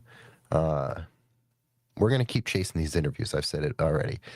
Big day at camp today, of course. Yeah, I appreciate it, Martin. I hope you liked the answer to his question. Definitely not the housing cost. I agree with that. But I'm excited for Martin. Martin, I'm excited for Luca. I made sure I wanted to lean more into Luca questions than all Broncos stuff because, like, while we dove into a little bit of Monday's practice and stuff, I really wanted to just talk to him about more about himself because he became a fan favorite, and in such a short time, and no one knew much about him. So now you got to know a little bit about the man that everyone was really excited to look for his work. Hope you like the new angle. Mike Carmelini was pushing me, change the camera angle. Yep, he is from the Bay, so it explains his excitement. He went to high school there. I love the piece the part where he's talking about how he tried to start a high school newspaper and he couldn't. I've always Here the thing is with me, I never once saw myself getting into Broncos content or sports journalism ever, but I've always watched it since middle school, high school. I had the Broncos app on my phone in middle school and high school. I remember Andrew Mason on the Broncos beat. When he was with the Broncos, like physically. I remember Benjamin Albright. I remember just this last year, Elisa Hernandez. With the Broncos. She moved on and go full time with the Dodgers. It looks like. Congrats to her. I actually DM'd Elisa Hernandez because I loved her work and I would love to talk to her. So maybe we'll have to push more on that one, or we'll see if we can catch her attention. But I continue to send out some messages to get some great people on, and we'll see how it goes. But yeah, no, that's awesome. I would have asked, what about the Bay Area are you most excited to get back to? I think he said it most so that it was like it was home. That's where he's from. So that's probably most likely what he was excited to get back to. But I agree with you. Or what took you to Denver? Was it to cover the Broncos? Yeah. Well, I think some people may have known that. I appreciate. Let's see the feedback. Let's see. I like the question about his favorite player, and I really liked his response. It's good advice to you. Yeah, absolutely. And, he did say, Pat Bryant's a great interview. Great, very friendly, Garrett Bowles, Justin Sternad, guys that love to talk and are friendly. So that's awesome. Yeah. I thought it was a great interview and I loved it. We got another one coming up, which is going to be cool because I was a little nervous going into it, so I may have not written the questions as good as I could have, but it takes practice every step we go, and I think that we're gonna keep killing it. It was fun, and I'm glad that we were able to slip your question in there still, Martin, because he was really just excited about going back home to where he went to high school, and you could tell that you could tell that his favorite activities that he likes to do, he could do out there too. Let's see. The Peyton to Kirk question was great. Thank you. I did my best. I worked on those questions for about a week, and I scribbled some out. I rewrote them, and I tried to write them differently. Some of them I thought were one question that I turned into two, so I kind of trimmed them. Again, all the writing here, all the producing, everything, that's all me. So at times it's going to keep getting better, and you'll know that's an aspect I'm going to keep growing in on. But yeah, I thought the Kerr and Peyton question was great too, because both of them are champions. Both of them have won. They know what it's like to win. Both of them have that championship mindset. I think that the Warriors are not down and out. Let's see. One day his moniker will be sports writer and best-selling author Luca. Yeah, and he hopes to write a book. I loved asking him what got him into journalism in general. I did not ask him what got him into the Broncos, but let me respond to that right now. He was with I believe it was the L.A. Times or something. He was with a bigger paper before, and then he moved on, to come cover the Broncos for the Post. And but yeah, no, I think that it was really cool to ask him what made him want to get into journalism, or if he ever did want to get into journalism, because he talked about how he grew up. There wasn't a lot of watching TV. There was just reading books, in his mother's library. And he always has talked about maybe he hopes he can write a book. I want to write a book one day. Also, I fully think that a lot of people could do it. The reason why I want to write a book is because I'm a history nerd, and I want, if anything, if I ever write anything, it might be like an autobiography or something, kind of like how President Grant did. President Grant, he did an autobiography at the end of his life after being swindled out of his life savings. And he wrote an autobiography. Mark Twain would publish it for the president, and that would help basically. And Grant ended up getting diagnosed with throat cancer, so he would sit outside on his patio in his rocking chair, and he'd write 11 pages a day. And he would even describe that, the throat cancer felt like having nails in his throat. And he was saying that, he did that every day, and he sold it and got it published and everything. And he died shortly after that happened. And it made what would be millions of dollars today for his family after he was swindled out of all of his money. So I would love to write an autobiography myself, just because I love President Grant. And I would love to. I think that, a lot of people, everyone has their own side and different stories. This is why I want to do a different channel or show or something where we get these people from these sports worlds to get more vulnerable. Here, it's going to be more sports centric, and we will still get to know them. But one day I would love to have a platform where we can really get to know people who are and more personal. I'm a big fan of Michael Rosenbaum, if you don't know who he is. He's Lex Luthor from Smallville, but he has a podcast where it's called like Inside of You. And he talks to these actors and, people from the movie industry and stuff. I love American history. I love American history. I had a British coworker once. He said that American history isn't anything because it's so small. And I told him, hey, just because you got a long history of being terrible does not mean you have to make fun of our short history of being terrible, but also pretty interesting and exciting. I think I would love to write an autobiography. I would love to do it. Everyone has different ways and stages in life and what it takes to get to where you are. And what I was going to say about Michael Rosenbaum and Inside of You is he gets these actors, high-level actors, to open up about insecurity and vulnerability and mental stress or mental health that comes with what it takes to do that. And a lot of these reporters, they're in the air and they're traveling most of the time. They're spending barely during the season. They're spending so little time with their families and so little time at home. They don't get much time to themselves during the season. So that's why during the off season, when you see these reporters go on a vacation for 2 weeks long or something, that's because they deserve it. And there's so much stress, so much burnout. I'm not even that tapped in as like some of these other beat reporters are who are credentialed. And I feel the burnout just from trying to manage 4 social media pages, trying to get shorts out, trying to get these interviews out, trying to, send these invitations out to other people to come on. I've sent a few invitations out to former players. We'll see. There are a few that I really like and respect. I don't know if we'll get responses on that. And I've sent a few responses to some other journalists that I would love to talk to, like Elisa Hernandez, who left the Broncos. She was she was part of the Broncos social media team for a few years with Eric Delilah. They do Altitude Advantage, the Broncos show with Steve Atwater.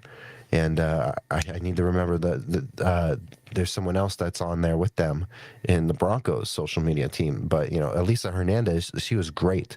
I loved her work. And I would love to know, because now that she's not with the Broncos, she's full-time covering with the Dodgers. I would love to see her perspective on the Broncos now that she's not with them. What she thinks about Bo and all that, while also talking to her about her career, because this is a sports channel too, and I want to interview everyone and anyone in sports who has a connection to sports, whether you're a fan, whether you're a player, whether you're a retired player or an athlete, or whether you're a coach or a former coach, whatever it is, whether you're a journalist, whether you're a press reporter or beat reporter, whatever, whether you're just someone who loves the team.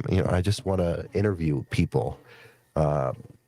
Down the line, we'll do a separate thing where we can maybe make it more vulnerable or something, where I can get more people to talk about the stresses of how these things happen.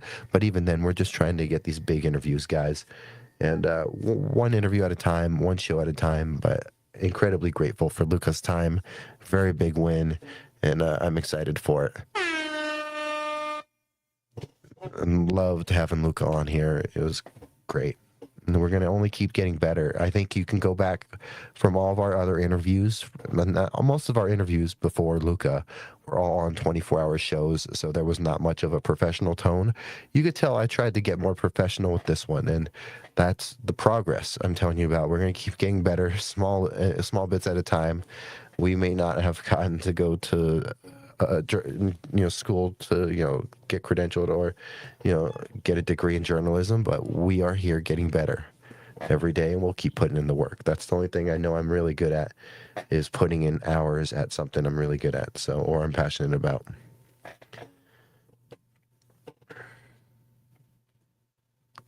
But yeah, so if you liked that interview, guys, please do me the favor, go like, comment, subscribe. Subscribe on YouTube. Come check us out on TikTok. I'm getting better at putting the shorts out on TikTok with TikTok's studio. We're on X again, and then again here. We are on YouTube, guys. Then besides that, Instagram. So we're on all kinds of platforms. Always rocking Goonsville. Always rocking the Goonsville, of course, but still. Come check us out. Come subscribe if you're new here and watching after the fact. Yeah, we're just going to stack these interviews. I'm just looking forward to Denver. Because while it might feel like a gap of not a lot of content, I'll try to film content and schedule it to drop during the week or two before I leave. Besides that, though, I'm going to be trying to film a lot, because I'll be there for the Week 8 game against the Chiefs, as well as I will be there for the bye week. So we're going to be going everywhere and doing what we can. I'm going to be at a concert. Besides that, I'm going to try to snag an Avs and a Nuggets ticket, because it's a sports channel, and anything I can do to go to a sporting event, we do. That's why I'll be at UNLV versus Memphis. So I want to keep my eye out on UNLV and Memphis. And guys, UNLV is a great team. So don't sleep on UNLV and the Mountain West. Don't sleep on the Mountain West. I was really big on Jalen Catalon last year, safety from UNLV. Small, scrappy, injury-ridden, but man, the guy's very passionate. He didn't get drafted. He didn't even go undrafted. So now he's just living his own. He's doing his own thing.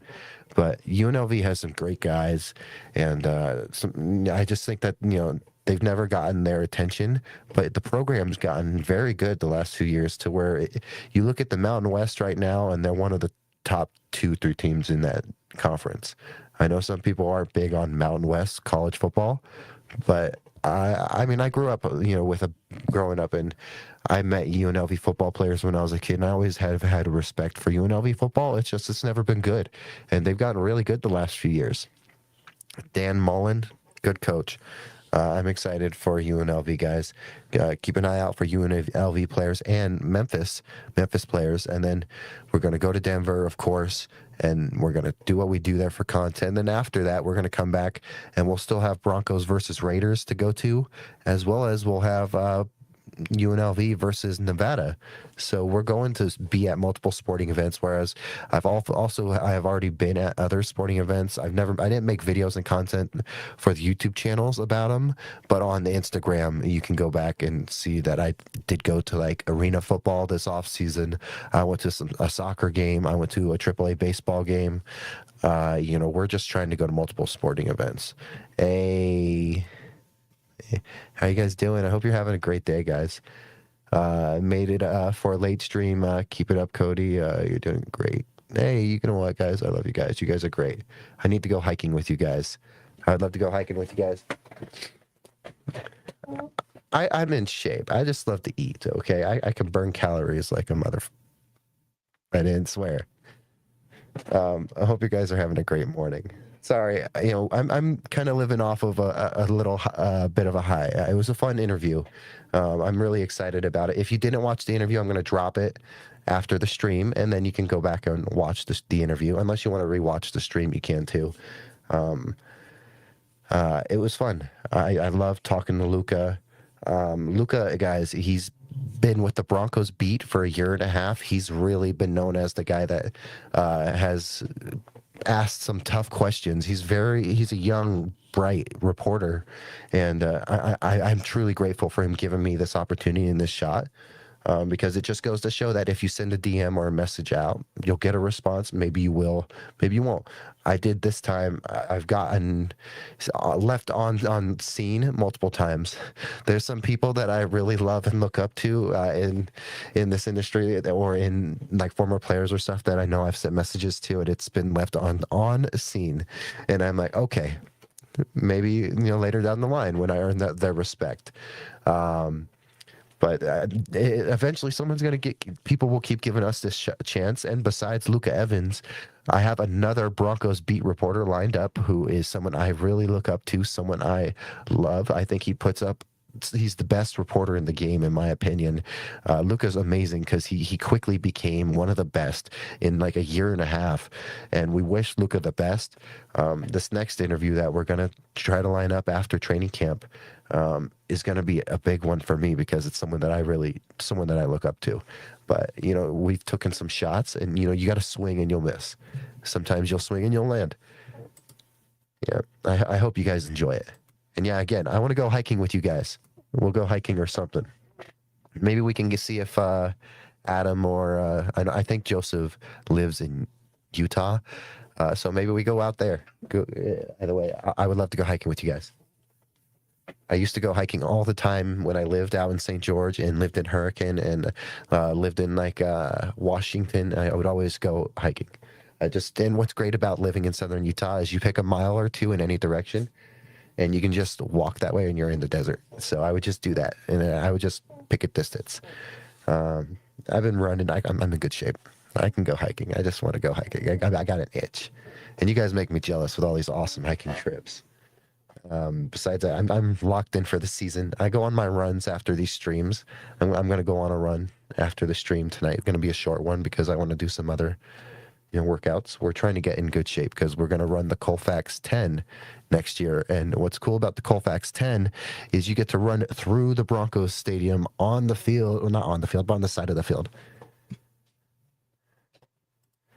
Let's see. Your runs have been looking great. We're hiking Angels Landing today. See, you guys are literally in St. George. I've been to Zion many times, never have done Angels Landing, and I'm jealous. So you guys, I'm excited for the pictures. You guys have fun.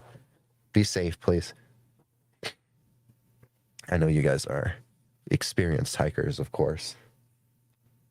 You guys get me all jealous. My two favorite hiking content creators out there. Yeah, if you guys, do me a favor. I don't have the personal page showed up, but maybe I can, on the next stream, I'll make sure I have it pulled up. And next time I see you pop in, I'll make sure I can pull up the social media for you guys. Because we're going to probably end the stream in like maybe 30 minutes or so. If there's anyone who wants to talk Broncos camp real quick, we can. There's some big stuff today, guys.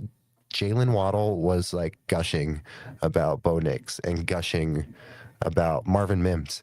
That's insane. I was thinking I was worried about Marvin Mims possibly being traded away. Yeah, we'll definitely do something soon. Absolutely. Hope you have a great day, guys. Be safe. Have fun. Have a fun day, guys.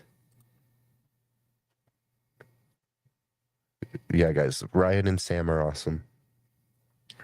I can't wait to hang out with you guys again. Same with like Adam. Adam's been on a crazy vacation, like the vacation of a lifetime, like just city to city all across the South. So, I've been wanting to hang out with Adam again. I already went to his house and he killed me in pool. He's a shark when it comes to pool. So don't play Adam in pool. Don't play him in shuffleboard. If he tries to get you to play a game, don't play him because he'll beat you. He knows what he's doing. The house is always going to win that one. I love our Broncos group chat. I really do. Even though like sometimes it goes a little, empty, we're all still keeping tabs on each other and excited to hang out again.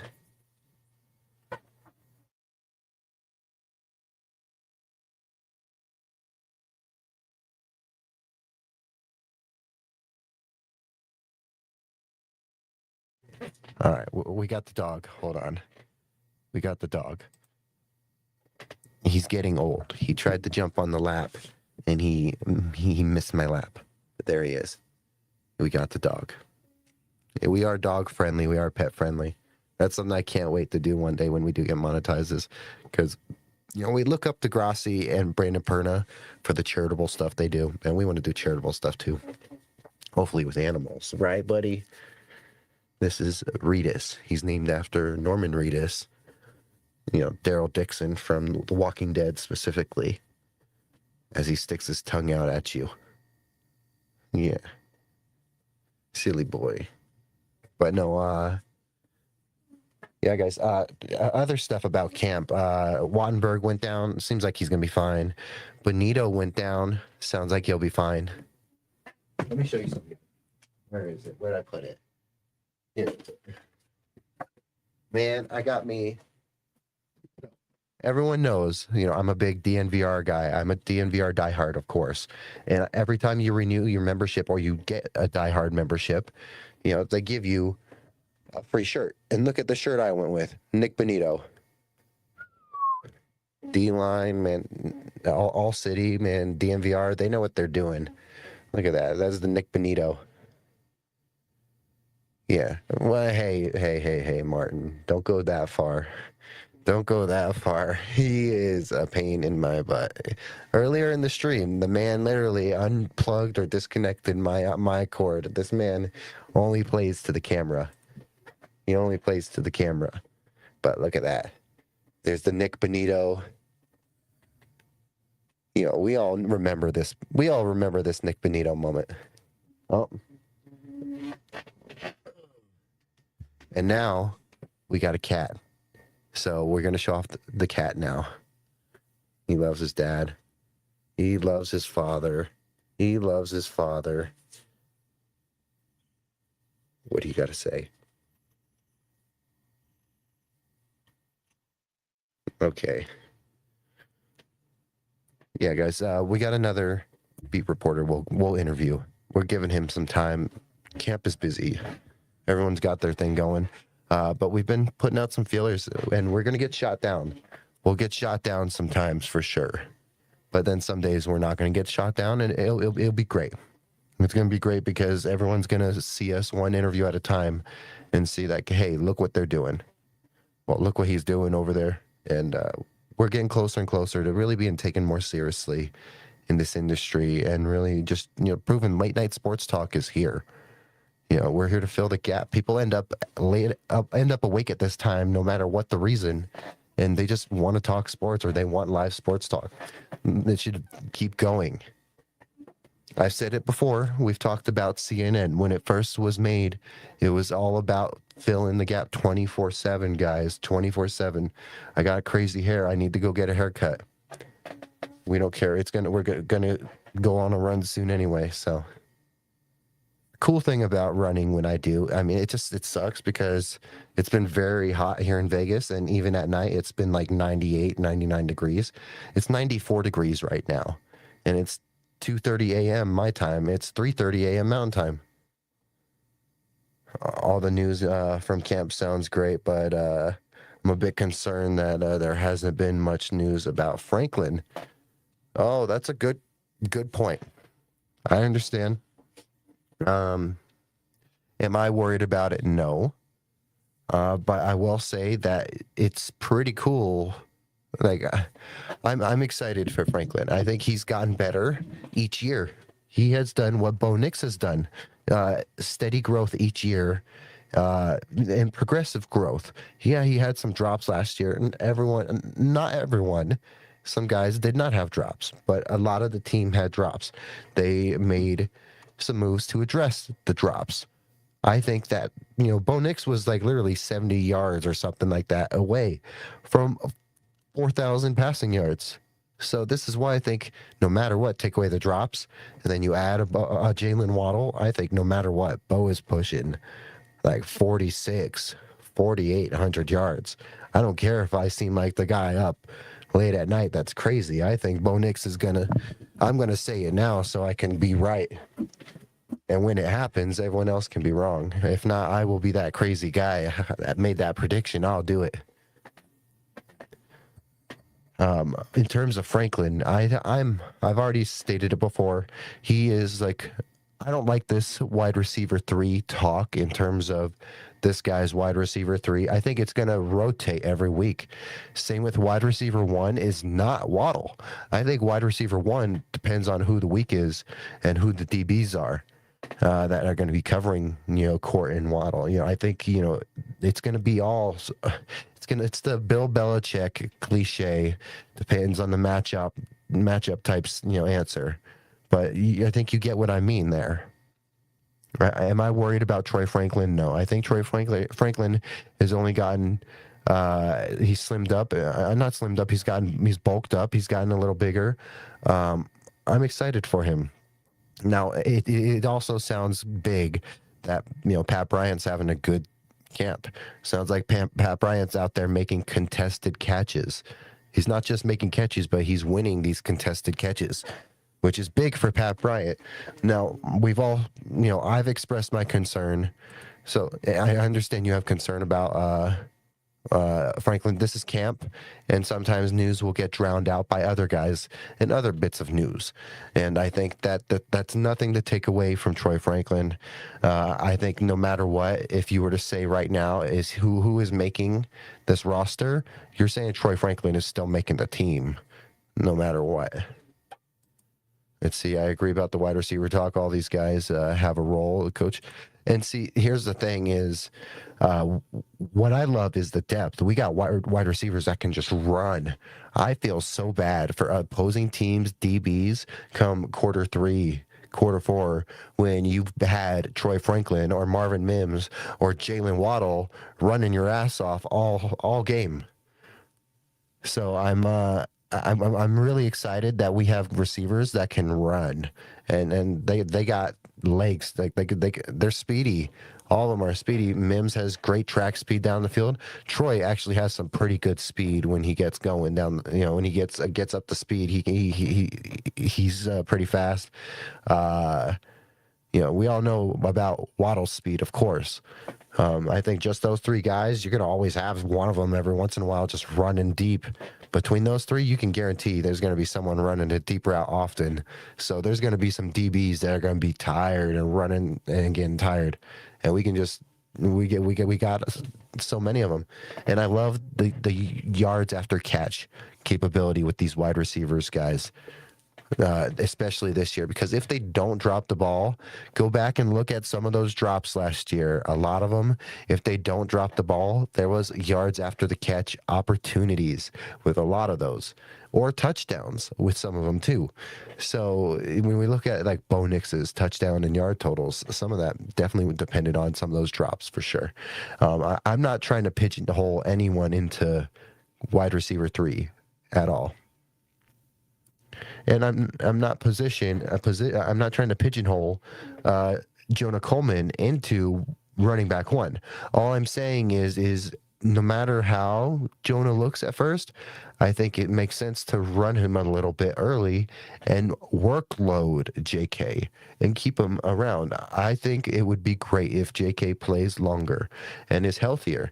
And I think that maybe you get that by workloading him and running the rookie a little earlier and lean a little more on him and RJ a little bit at times, and still run JK when you need him.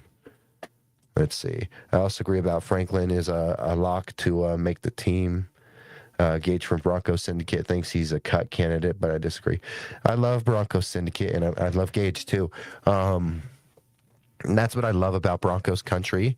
And you can tell we're all, even though we all listen to each other's stuff, we all have different takes. There's some, like, I don't think that you can, Martin, you watch plenty of these Broncos creators just like me. I was one of these fans of all these guys. I was a fan of all of them before I created this channel back in December. So I was just a viewer like you. And, I will say that Michael Carmelini has spoken to this too. Sometimes if there's the worry that if we watch each other's stuff so much, we'll all create this echo chamber and just repeat the same stuff. And I think that's actually become quite the opposite, where we're all hearing these takes and we're just like, well, no, because we see it this way. And I think that there's so much great discussion in Broncos media. They're great, so much great sources. I love that you're in everyone's chat, Martin. I loved seeing you earlier today on with Johnny in his show with Jay Weaver, of course. I'm in the Jay Weaver fan club. I'm waiting for my membership card, but me and Jay we were riding and dying on this Jonah Coleman hill, no matter how much people want to demonize me and Jay Weaver. Okay, they want to demonize us for supporting Jonah Coleman. How dare they demonize us for supporting this young rookie that could very much well be the future? And we say, how dare they? Friendly, of course. We got nothing but love for all these guys. But my point is that we're allowed to be excited for Jonah Coleman without necessarily saying we are hoping or expecting an injury from JK. It just, history shows that. So how can we just say and just expect something that's never happened? We all can agree that Jonah was the replacement for JK, or the insurance for JK. We can't deny that.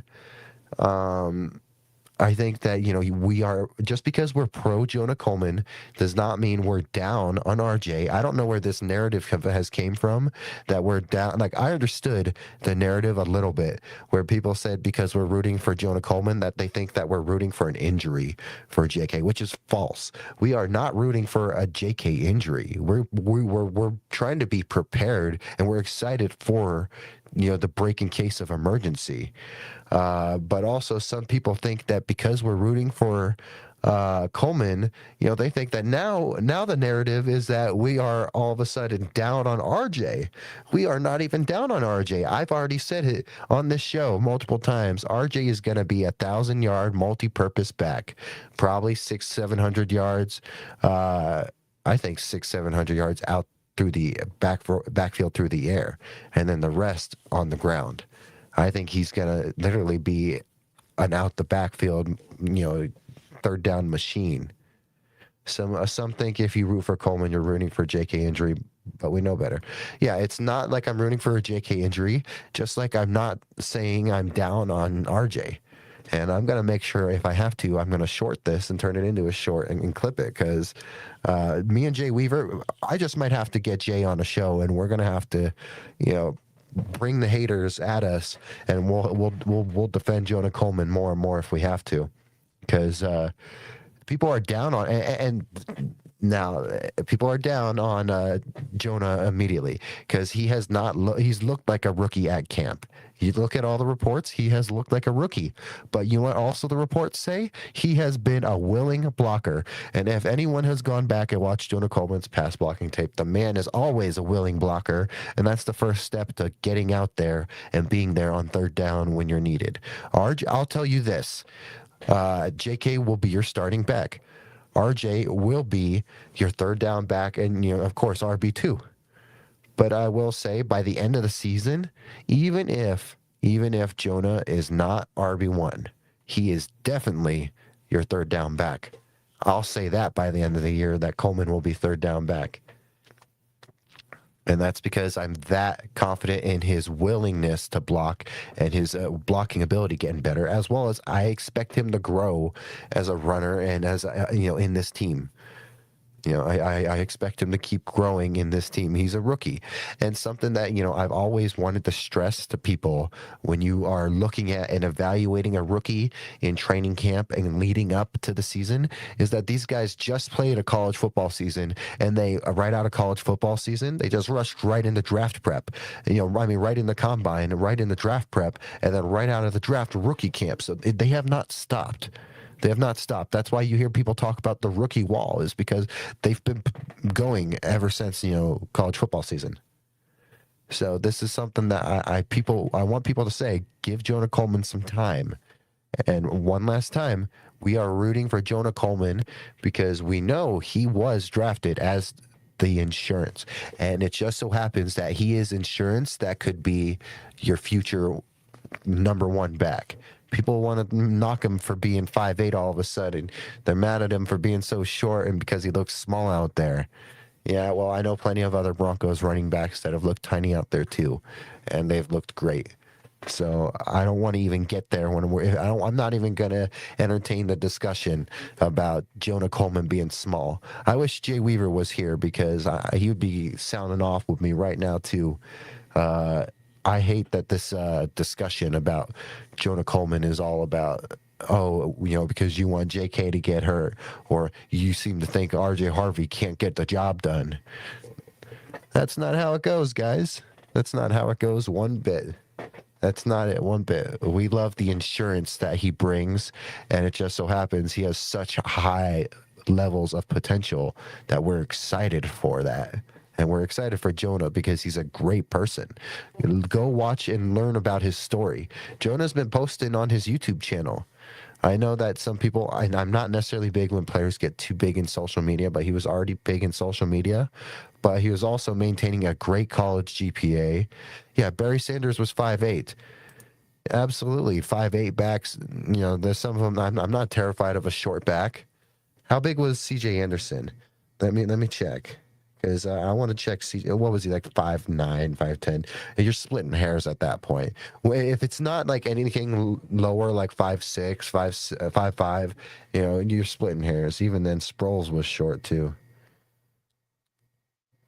And again, Jonah's built differently. Look at his size. So Darren Sproles was 5'6". So he's 2 inches bigger than Sproles, but he's much bigger than Sproles. He's a bigger, wider, bulkier, bowling ball type back. Let's check CJ. All right.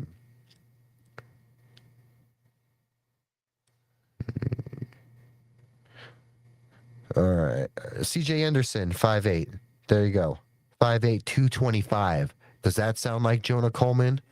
Let's check. Now, obviously, that weight could have been throughout the career at any point for CJ. CJ, obviously, at times looked pretty thick. We all know that CJ Anderson was a little thick. And in a good way, too. We loved seeing him just bowl right through guys. He had the weight to back up that first impact, that first bit of collision that you get, that first point of contact.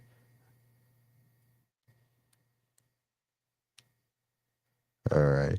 So, yeah, Jonah Coleman, 220. So, same height as CJ Anderson. 5 pounds less off of what the internet's saying, guys. CJ Anderson probably maybe at times was a little heavier, a little lower, but they're similar builds. So I don't know why people are surprised that they're all of a sudden surprised Jonah Coleman is 5'8". Yeah, that's what you got. That's what you drafted. You have other backs on this team too. Do I think that so 2 positions on this team, maybe even 3, I would say that I think that I love the depth all on this team, but there's three of them, like whether it's safety, whether it's inside linebacker, or whether it's running back. If you lose a starter or two starters in that same room, you're going to have worries. And that's something that's, common for most teams in this league is, if they lose that many guys in one room, it's going to get weak in that room. So it's impossible to be crazy deep in these position groups. But there is worry about the depth at inside backer and at running back if something were to happen to let's say something happens to JK, and then knock on wood, something happens to Jonah, or something happens to RJ, and you're stuck with RJ and Bidet and Jaleel, or you're stuck with Jonah and Bidet and Jaleel. So, same thing with the safety room. Let's say you lose, BJ, and you're up to Devon Key, and Huafunga goes down. Then that safety room's terrifying. We're calling Justin Simmons as the next Shiloh Ko. Devin Bush. That's someone I would love to talk about and talk to is Shiloh Ko. That would be a fun Bronco to find because the man came right on to the season in 2015 during the back end of the season, I believe, and provided some solid backup safety, support and special teams role. Anyone remember Shiloh Ko? Maybe that one might be someone I should try to reach out to, find him. It'd be great to talk to some of these guys. I've DM'd some people. We'll see if we can make some more cool stuff work. It's more about we'll get this Luca interview out in the next few weeks. We'll film this next interview with this next beat reporter. I want to get more of my fellow creators on as well. I want to have more of my fellow creators on from across the online spectrum and keep these interviews rolling and going every week. I think that's the point, is just we got to keep going and keep this consistency going and keep building, guys. Yeah, if you're joining right now, it is 3:44 a.m. Mountain Time, guys. Hope you're having a wonderful morning. Welcome to Still Up Sports. My name's Cody Chapa, your host. Feel free to like, comment, subscribe. We just aired the Luca Evans interview for the second time. We'll post it and get it out later. We got Martin in the chat. Much love to Martin, always being here, man. Martin, I appreciate you. Again, I say it often on the chat, but I appreciate you. You're one of my I can say that you're my most loyal subscriber just due to the fact that you pop up in as many streams as you can. And I don't know what time zone you're in. If you want to tell me your time zone, you don't have to tell me where you live. Just tell us, what time zone you're in so I can understand where you're at with the time. But I appreciate you staying up or popping up at this late time. I understand that in this early bit of the channel's existence, it's going to take some of these daytime people to become night owls or stay a little later. We continue to grow, and one day we'll be at a point where super chats will be flowing, and chats will be flowing. We'll be just struggling to control chats, and what a blessing it is to get a headache from something from a position that you wanted to be in. And that's why at times when I talk about the stress with this channel, Pacific time. Pacific time. Okay, cool. So we're on the same time zone. Yeah, we're in the same time zone. I'm here in Vegas, of course. Living here in Raiders territory, of course, but it was Broncos country before the Raiders ever came here. Yeah, see, and I will say that, so those 24-hour streams were fun, and they really helped us grow our, because when we first started our 24-hour streams, we were in, I believe, the 60s, and we're all the way up at 128, which is incredible. So that's awesome. We're at 128 now. But when we first started doing 24-hour streams, and we only did 4, we would have almost done 6 if I didn't break it up that way. And I'm glad that I broke that up because that was a lot. But the 24-hour streams were great because we got to have so many cool discussions with so many cool people, as well as we got to have new people join in because Martin, you joined on in this last month or two, I believe, this last month or so, whereas I've only been streaming for almost 3 months.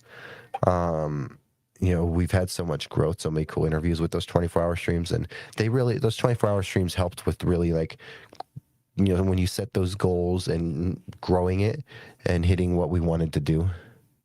I live about an hour from Oakland. Oh, nice. That's gotta be fun. It's got to be fun. The closest I've came up to that area in California, and my mother, she's from Oxnard, in California, outside of LA, so she's from Southern California, where the Raiders hold their training camps or have held their training camps. I think the Cowboys go there now to Oxnard, but yeah, my mother, she is from Southern California, but the closest I've been to Oakland area is when I went to Stockton once. Yeah, I know, right? I went to Stockton. I know something about living in the middle of Raider Nation. Yep. Half of my friends are Raider fans, the other half are Niner fans. Bang, bang, Niner gang. I hope you're excited. So I was talking about it earlier, Martin. Let me show you. Let me pull this up. All right. So on the personal channel, I did start a playlist. It's called Full Talk. But during the season, once every 2 weeks, I will have Stefan from Superchargers Pod and 401 Raider Jeff. I think you remember, that discussion we had. I uploaded it. I had to trim that thing because it was almost 3 hours long, and some of that was not necessary. So it's almost it's over 2 hours long, 2.5 hours long, but it's just us talking, and it's random. So even though it's not like an AFC West channel, it's more ironic that we are all AFC West channels. But every 2 weeks, so it's bi-weekly, there'll be one show, and it's not going to be a separate page or a separate channel. It's just going to be us. We'll do the collaborating thing and connect all the channels together, so you can choose whose show you want to be in, whose chat you want to be in, and either way the chats will all pop up at the same time. Jeff has a lot of experience. He's been covering the Raiders since the Raiders won Super Bowls. So, we're going to be talking. What's cool, again, is once every 2 weeks, we'll have all three of us. We're trying to find a Chiefs fan at this point so we can have a little bit of AFC West talk. But if you want real AFC West talk, West War Room rivals, of course. Ours is more of because we're fantasy bros. We all barely met this last, 2 weeks or so. So we're just fantasy bros. Same with you now because you're in the league as well. And so it's just going to be us, some of your fantasy bros talking. And besides that, when our teams have matchups, so like when the Raiders and the Broncos play, me and Jeff will talk. I haven't caught anything from Supercharged yet. Yeah, so I think it's Stefan or Steven. It's one of those ones. I need to get him. I need him to say his name. But he has not gone live. He's never gone live. He's almost at 1,000 subs, and he's never gone live. So I'm trying to help him get going with the live streaming thing. But during the season, when the Broncos Chargers, play during that week, me and him will talk. When the Broncos Raiders play, me and Jeff will talk. When Chargers Raiders play, those two will talk. So we'll have those matchup, meetings during the season, as well as, our every 2 weeks, we'll just get together and talk partially about fantasy, but it's also random. It was literally all about the league, just random league talk. Just so, some fun stuff, just because, they're great guys. And I think it is Stefan, but I need to ask him his name. I just call him Supercharger because he's got the energy. He's supercharged. That's for sure. I think I want him. I might convince him to change his name. Or I think that he can. There's a more catchy name out there for him. I like Supercharger Pod. I don't know. I just want to start streaming. But of all three guys, of all three of us, let me click this. Yeah. So this is what we did. We did the little collab thing where it puts us all three there. Like Jeff's pushing almost 3,500 subs, and he's been doing this for a while, covering the Raiders, which shows some real dedication. So congrats to Jeff. Supercharger, he has some stuff out there, but he's just never done a live stream like that on his own. He's popped into my stream, but he hasn't done a live stream of his own. So that's something we're going to get him set up on StreamYard and figuring out. Besides that, I'm the smallest creator of this group. We're trying to find a Chargers guy. So, there's those discussions. Yeah, I'm glad it was moved back too because I needed time. And also because there's so many injuries too. Yeah, there's too many injuries that are happening and are going to happen by then. But yeah, so I got love for these guys. They're fun. Jeff comes off like a cranky grandpa because he can't handle what the Raiders are doing. Superchargers pod comes off as like the energetic teenager who's just so excited but also so naive because we know the Chargers. This is what you'll expect, is us bagging on each other's team, and we don't hate each other for it. We just welcome it, and we welcome the next insult. We're just a bunch of fools, so it's gonna be fun just having us banter. That's what it's gonna be more about. So that's why it's not in the interview category. Whereas Luca, when I drop the Luca video, it's gonna be in the Still Up Sports interviews right here. So it'll be right there after Dak's interview. And we're working on more. I want to get some more people in. I might just try to see if I can get some people to pre-record. Besides, I'm going to keep trying to chase interviews. It's going to be fun. We'll probably end the stream in about maybe 7-10 minutes, guys. Again, camp updates. Defense is looking great.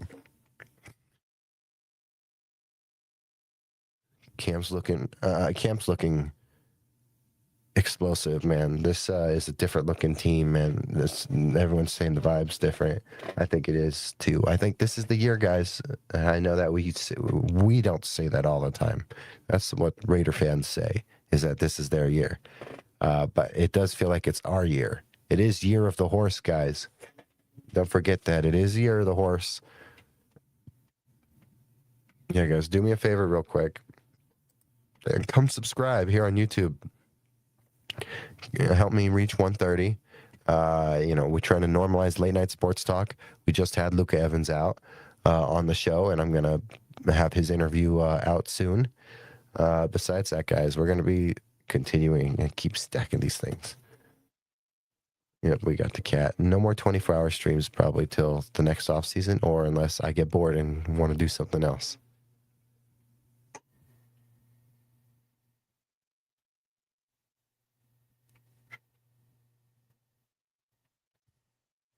But I hope you enjoyed the interview, Martin. When we get closer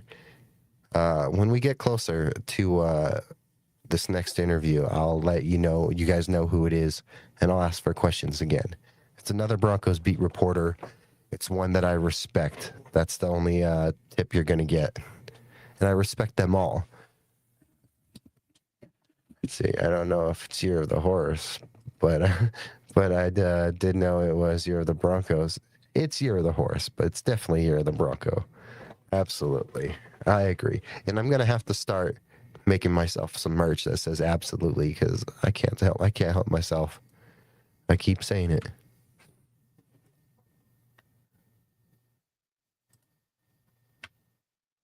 It was a great show, guys. 21 episodes in. Got some UFC watch logs in. We got 4 24-hour streams in. Our first big, like, every interview has been big, but I think it's a big story.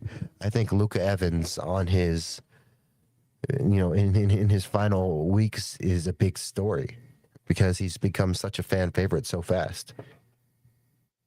So I think that's quite fair to say. All right, guys.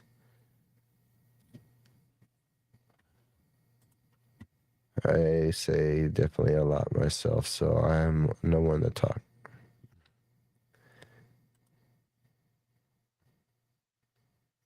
It was a fun interview, though. I was definitely nervous at first. I worked a lot of overtime this week too, and I was definitely tired going into that interview. But that's what you do in the off season. You chase that overtime. The way it's looking for this trip, it was going to be me and my mother for the whole trip, it's looking like it might just be me for a bulk of it right now. And if that's the case, I'll be there solo for part of my time in Denver. So I'm going to really hope I can get some of these people to hang out, come do some stuff, help me pass some time, help me film some stuff, get some content. Besides that, I'm going to keep my eyes out for some people too. Yeah, guys, I think that's the cue. It's been a long week, and we're trying to recover from what was a crazy off season, honestly. We're almost done with camp, and we're going to be in the preseason. It is crazy how fast this year has gone, guys. It is amazing how fast it has gone. Man, we've already dealt with the World Cup. So many things have already gone by, guys. The NBA, man. So much stuff there. You know, the Knicks winning a championship. Man. It's been a crazy year. Just wait till November, guys. It's going to be crazy, too. Yeah, you have a good night. I'll talk to you soon. Absolutely, Martin. I'm going to drop Luca's interview. I'm going to end this stream just because I want to make sure I get Luca's interview out, and then I want to go on a little blitz of dropping clips in shorts. So, from the interview as well. That way I can get content out on multiple platforms still, even if it's in the short forms on like Instagram and TikTok. Whereas here on YouTube, it'll be the whole full interview will be out. Thank you again for popping in, Martin. I hope you enjoyed the interview. I hope you guys had a great night. Thank you for coming to Still Up Sports. Thank you for supporting me. Thank you for helping me normalize late night sports talk, guys. Thank you to Luca Evans one more time, man. I've said it before. First drink's on me if you're in Vegas. Maybe you'll be here for Summer League next year, so that drink's definitely on me. So incredibly honored and humble to be able to speak to you on your way out. You know, the Broncos beat and soon to be one of the best guys on the Warriors beat. So we're just so excited for Luca, and we wish him the best. Guys, thank you for being still up with me. Again, it is currently 3 a.m., about to be 4 a.m. Mountain Time. So thank you for being still up with me. I'm your host, Cody Chapa, live from Las Vegas. This is the Still Up Sports Studio. And thank you for being still up. You guys have a wonderful night. Peace.